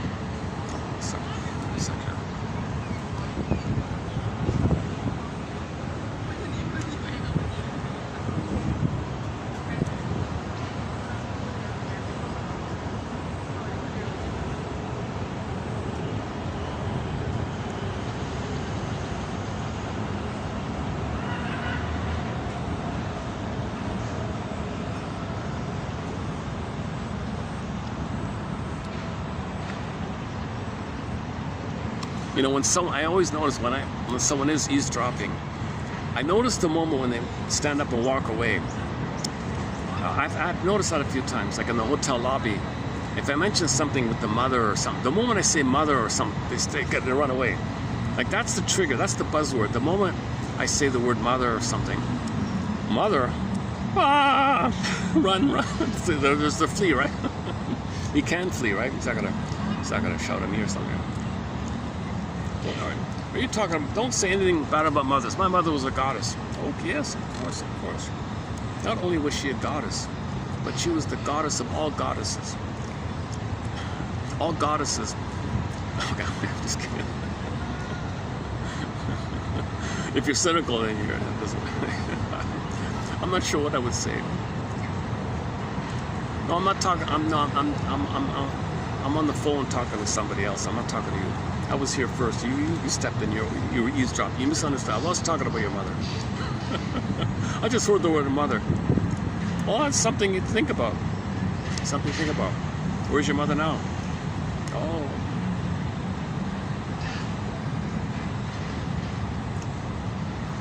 Oh, she passed away.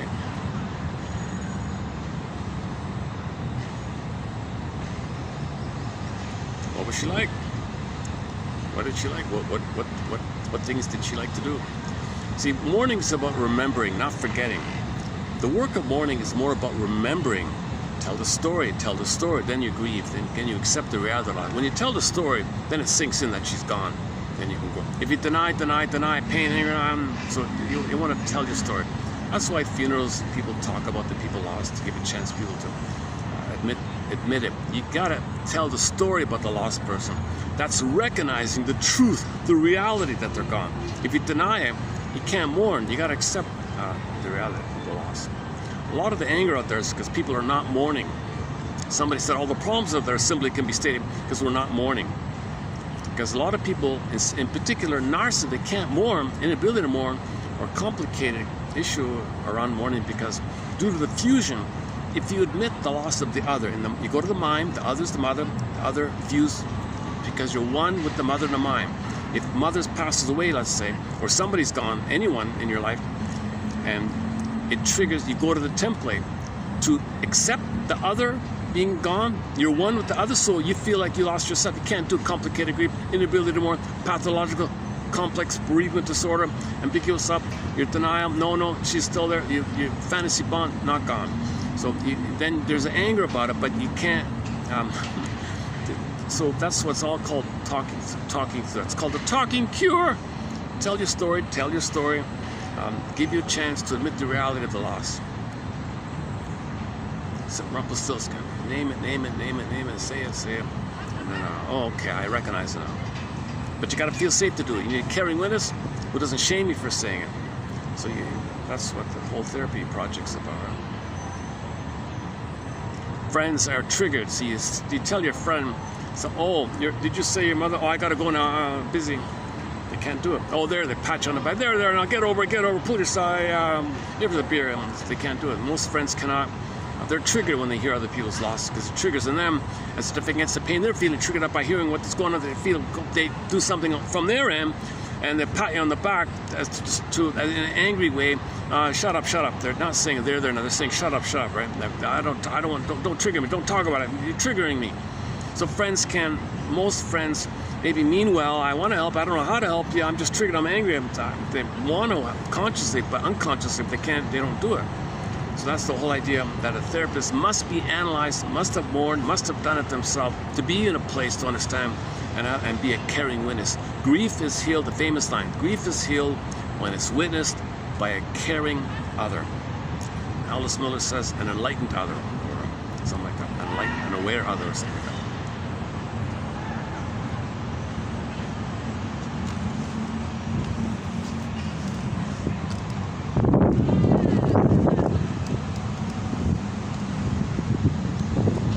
Hang on. What's the time here? Unbelievable. I've only got 20 minutes left.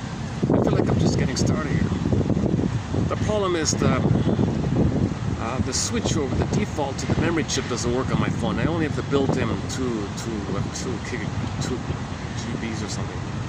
So I only have 2 hours and 45 minutes, 50 minutes at most or something.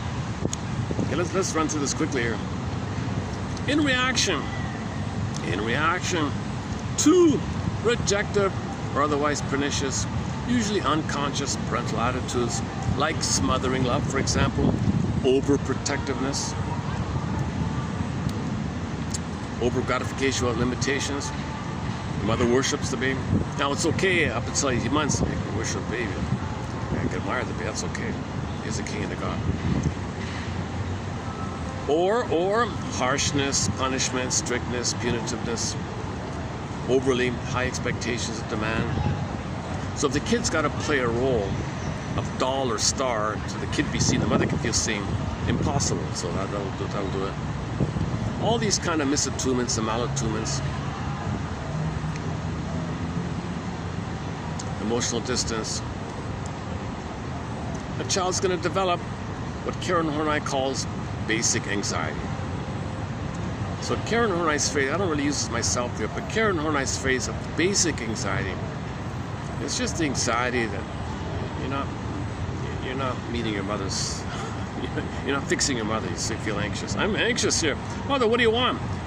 That's basic anxiety, not being able to save you and cure your mother. And by this, the child might feel helpless. Related to this is a feeling of fear and a vague experience, a vague feeling of helplessness and fearfulness and loneliness and basic anxiety.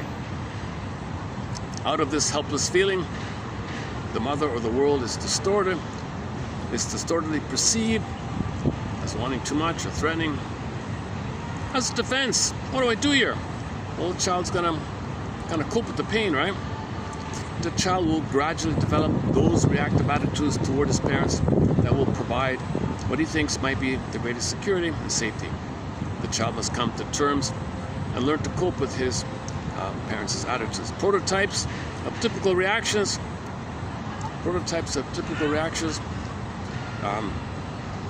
Are broadly. So she had a whole list of them. She updated it into 3. So grossly grouped into 3 types. Moving towards. So synonyms: submission, moving, appeasement. What do you know? Dependency. Please love me. Clinging. Okay, is the clinging like that? Okay. Moving away. Retreat, privacy, do not disturb sign, ivory tower, self-containment, moving away. Okay, the last ditch one, the most desperate, desperate thing against the protest, rebellion against. Okay, that's the anger, protest or rebellion against. So now you have 3 broad personality patterns: the unhealthy clinging towards, or the healthier clinging towards. The away one. It's earlier, that's those ones. Now, what about introverted depressive? Yeah, you can have introverted depressives or extroverted depressives. Introverted stingers, introverted clingers, extroverted clingers. Okay. Introverted stingers, extroverted stingers. Okay. And then the against is only going to be the against one. That's the only going to be in the stinger mode. The clingers aren't against. They're pleasing or withdraw. The clingers please withdraw. The most desperate thing is the most primitive, archaic jungle mind. That's why the jungle mind. The against ones, they think it's a permanent jungle all the time. Either or, my greed or your greed. Either being, they only think in those kind of terms. They don't trust, cynical, no, just a jungle. So they cherry pick philosophers who say it's a jungle like that. Okay, nonsense. We've been Homo sapiens for 200,000 years. The cortex was developed. And we were a village and natural for 100. If we go by the 200,000 figure, then for 190,000 years, we were kind of okay. Village idea.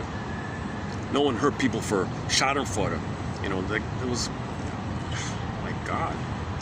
Only 10,000 years ago, things got perverted. Village to pillage, tolerant to prejudice. Because we had song, dance, and ritual to manage our anxieties about unknowns before. So we managed ourselves and that kind of thing. A lot of indigenous groups don't fight out of anger. There's no competition. They cooperate like that. It's not innate like that. It's only a response to trauma. So we became Homo traumicus, roughly 10,000 years ago. Somewhere between 5 and 10, depending on the course. Some say 8, some say 9, some say 10, some say 6, some say 5. I don't know. Somewhere between 5 and 10, whatever. We became a traumatized version of ourselves. Okay, when we with our discoveries, serotonin, give me more. Suffer the children, make them flying monkeys to plunder, and give me more. Now we're destroying the planet, eating up the planet for a quick buck.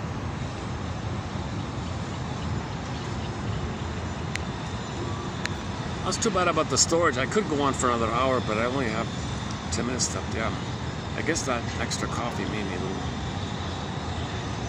I'm finally calming down now, right? With the cool. Yeah. Oh, okay, the caffeine. I've sweated out the bad coffee. It's cooling down, and now my storage is right. 10 minutes, say. I could like move it. I have the option to move it over. It takes 10 minutes to move over. And then do a part 2. No, let's just finish it here and I'll continue in the next video. Whatever I don't cover here, I'll do in the next video. Moving towards the way against, right? Yeah, we're finished with that one.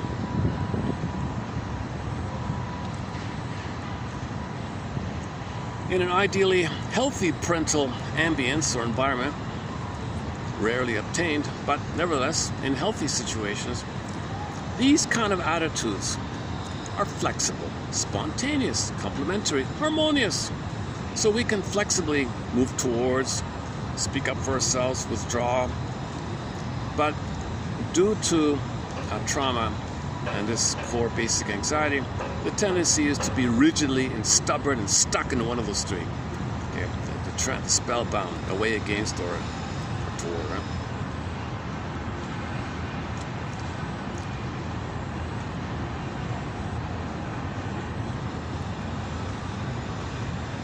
Okay, it sort of goes on like that. Okay, let me skip all this.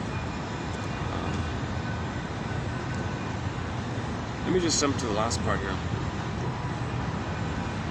Okay, and related to these three styles, you got, there's different things to say about those three types. Karen Horney's book called Our Inner Conflicts runs through it, and the last book called Neurosis and Human Growth. Those are two excellent books, her two best books. Her articles are incredible. The transference love I mentioned.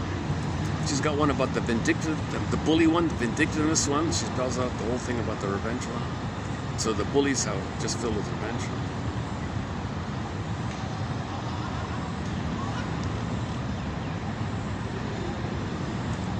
The tyranny of the shoulds.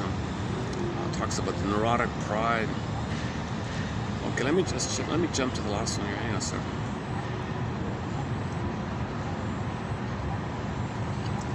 Okay, so this is Rubens speaking as himself here. Unrelated, narcissists, no matter how at first charming or whatever they appeal or whatever, they're never related to you. There's no companion relationship. They're filled with envy, entitlement, which we know. They feel that the world owes them a living. Narcissists don't question this. They expect others also to not question it. Narcissists are usually unscrupulous. Okay, some narcissists, okay, in the bully version of the narcissist, they're unscrupulous, unreliable. They're also unreliable, exploitative, expansive, okay, or the compliant one. If anyone expresses his opinion or expects, here we go.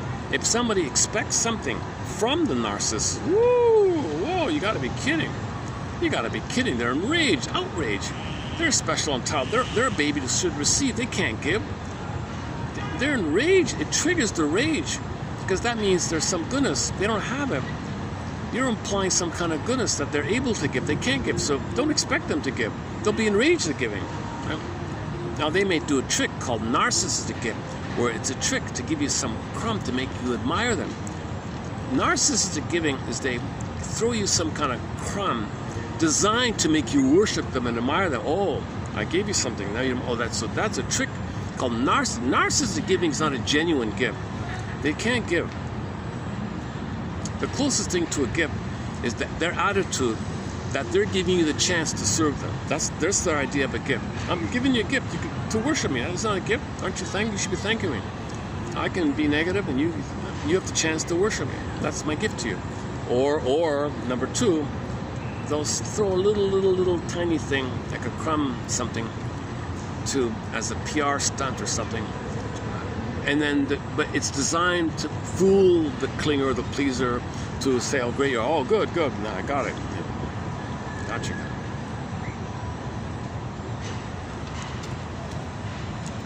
It's their due, it's their right, they say.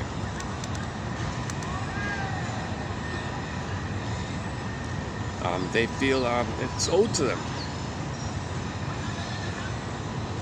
Yeah, one client said to him, "The world owes me. Everybody owes me, man." I'm telling him, I'm owed it because there was so much deprivation in his life.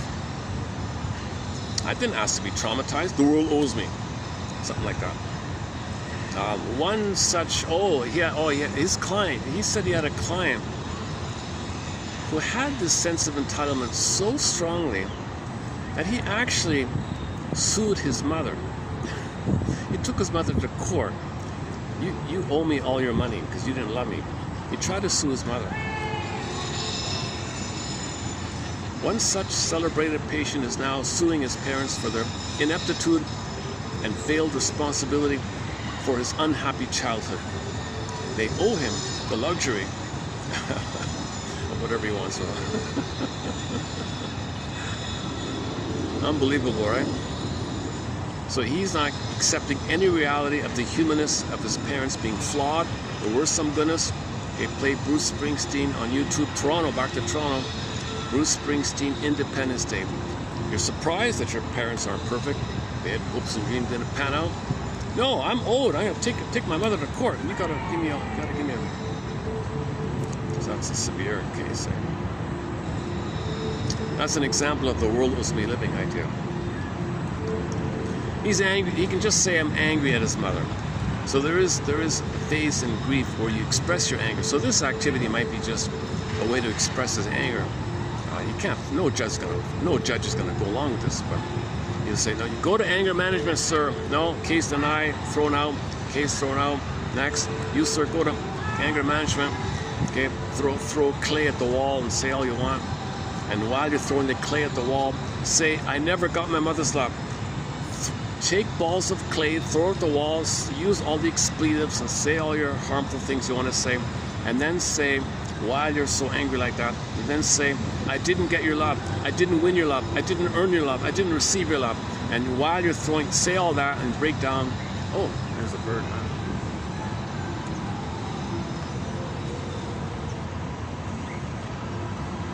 Are we getting him in? Okay, if you want to read the rest of this, go to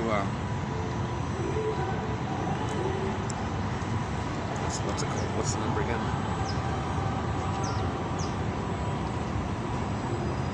3358. So today we did 33, 57, and 58 in preview mode.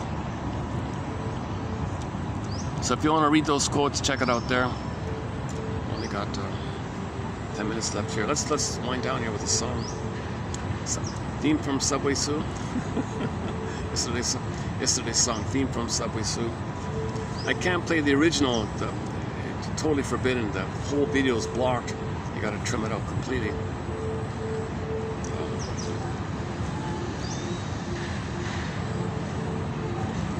Okay, let's do something we haven't done in a while. Let's go to Radio Garden. Here's a fun website. Okay, submitted for your approval and consideration should you choose to accept it. If you can identify your mother or father as having NPD or the lower functioning BPD, which is a fragmented NPD discussed earlier, okay, and any variation of the NPD, waif, narcissist, turtle, narcissist, passive aggressive, narcissist, exhibitionist, hostile, vindictive, all that stuff, or the bully or cobra. Okay.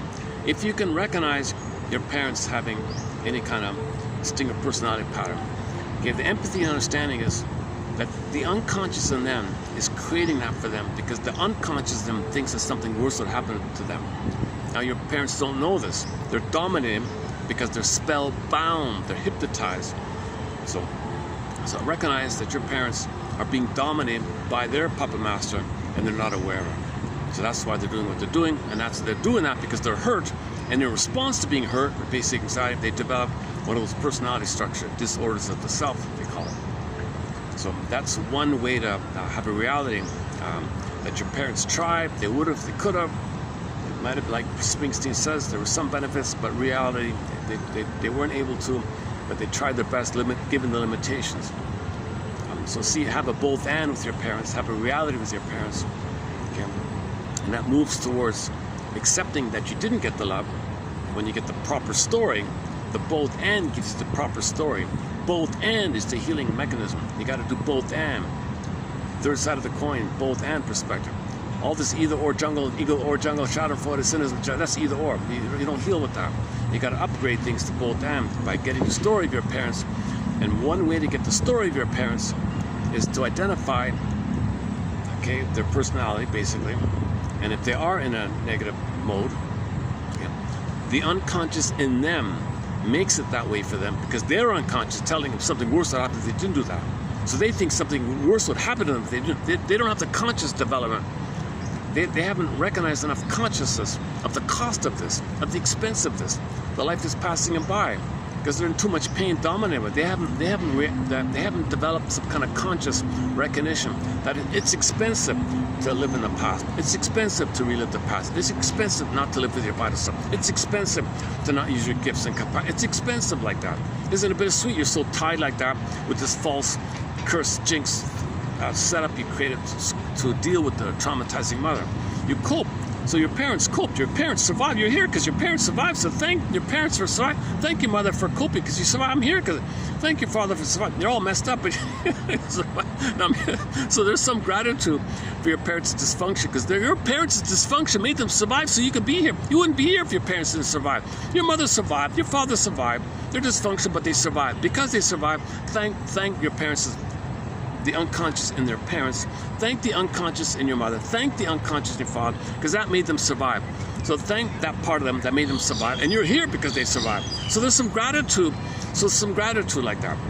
So in the theater of mind exercise, you're in the audience watching the stage. On the stage, you can have your mother's inner child, okay, your father's inner child, and thank them. Your own inner child. You can have the three inner childs on the stage. You thank all three. You thank your inner child of the past, your mother's inner child of the past, your father's inner child. Thank all three. Thank the three. Thank them all. Thank everyone. Thank the grandparents' inner child. You can have a whole bunch of babies armored with wicked queens banging them, and they're coping. They can't speak. They're terrified. Just thank all those characters. Tell the wicked queens to back off. Okay, if that's not true, the thing you're saying. Okay, so this idea about the internalized interjection of negative voice. Okay, the theater of the mind exercise is by I'm using the one by Carl Menninger in his 1930 book called The Human Mind. He keeps it intact in the second edition, third edition, so you can find it in any edition of that book. It's an excellent thing called Theater of the Mind. One of the bands in our soundtrack is a band called Mystery. Their first album is called Theater of the Mind. There's an excellent song, by the way, on that album called Inner Journey Part 1, a grief. It's a guided meditation about grief. Excellent song. We have it on a soundtrack by the band Mystery. I'm very much looking forward to Mystery's next album. Okay, let's visit Radio Garden. When we find a fun song, I'll wrap it up on it. This is a great website. You get, if you go to Radio Garden, you get thousands of green dots. Those green dots are the radio stations. You move the circle cursor over the green dot and you can hear the radio station live, right? So this, for example, is Brunei, a city called Tutong in Brunei. Now, I try to avoid the copyrighted stuff. So just randomly go, here's Indonesia, a city called Manado.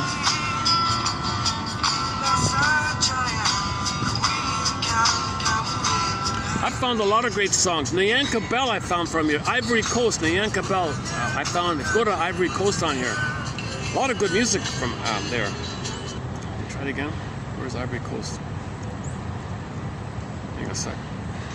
Somewhere around here. Oh, near Zambia, right?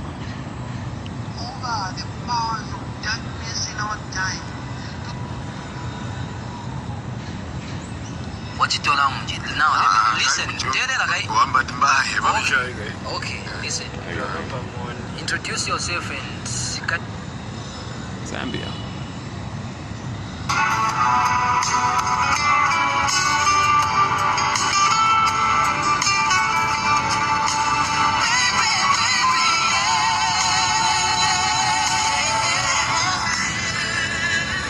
You know, it's hard to find a good traditional like 70s zuka like that. All the 70s over here. Giyani. No. Oh, Zambia again. I gotta enlarge this thing. Let's see if I can. Where's the Ivory? Where are you, Ivory Coast? You're somewhere central, sort of south central sort of thing. Where'd you go? Where are you? Well, what about Zimbabwe?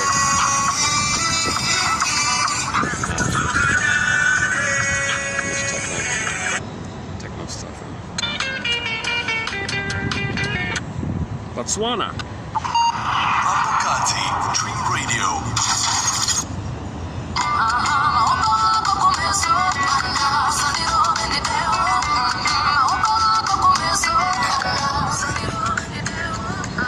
second thought, I have one song. I have a song I haven't played in ages from Nigeria. Miss Oma Wumi from Nigeria. She's a typical pop diva, disco pop diva. I haven't played this in maybe over a year. It's sort of a fun disco dance upbeat song. So let's close up with an upbeat song talking about narcissism for the past 2 hours. Let's close up with something. Let's close up with something. Or Street Heart, or the classic rock band Street Heart. Harlequin, Beatrice Deer, Jimmy Delps, where are we? Toronto Triumph, just again. Cashton, Katie Lee, a lot of great songs there. Hang on a second.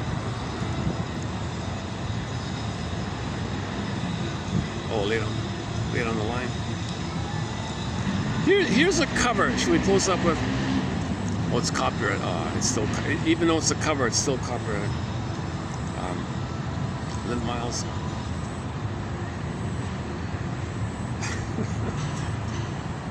Let's close up with mystery. All right, let's close up with, I mentioned the song, The Inner Journey Part 1. Okay, so here's a classic rock band out of Quebec. They're sort of indie band. They're excellent. These guys are amazing. So here's off their first album called Theater of the Mind. A song called Inner Journey Part 1. No, it's a grief song. Oh, hang on, second thought. Hang on. Nayanka Bell.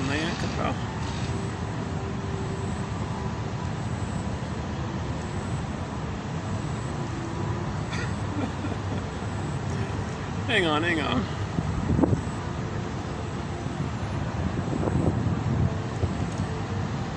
For Pete's sakes. Hang on. I'll give you a sec here. Where else? Where are we here?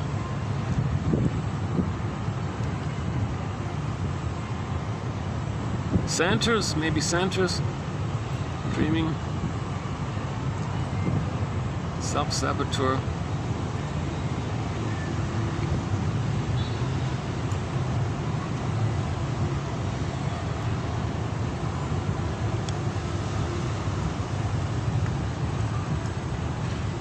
Oh, state your pieces. Oh yeah, state your piece.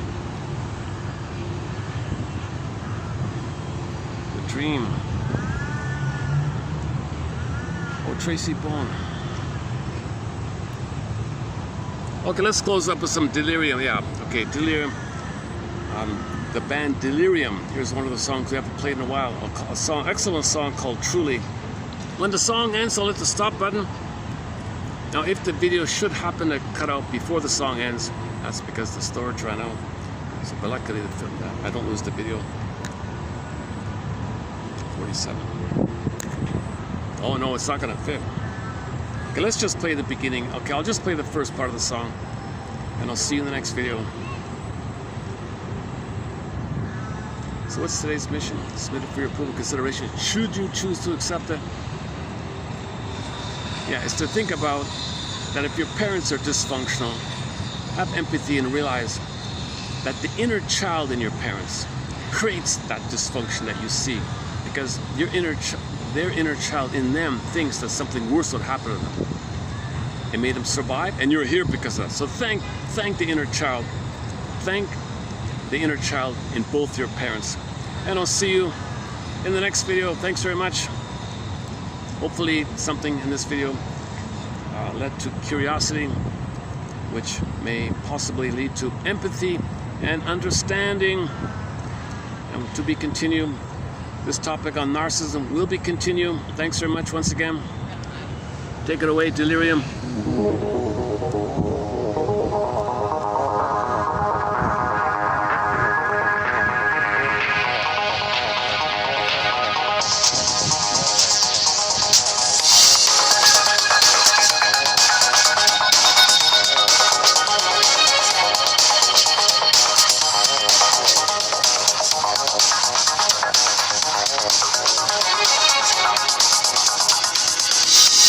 I know good things.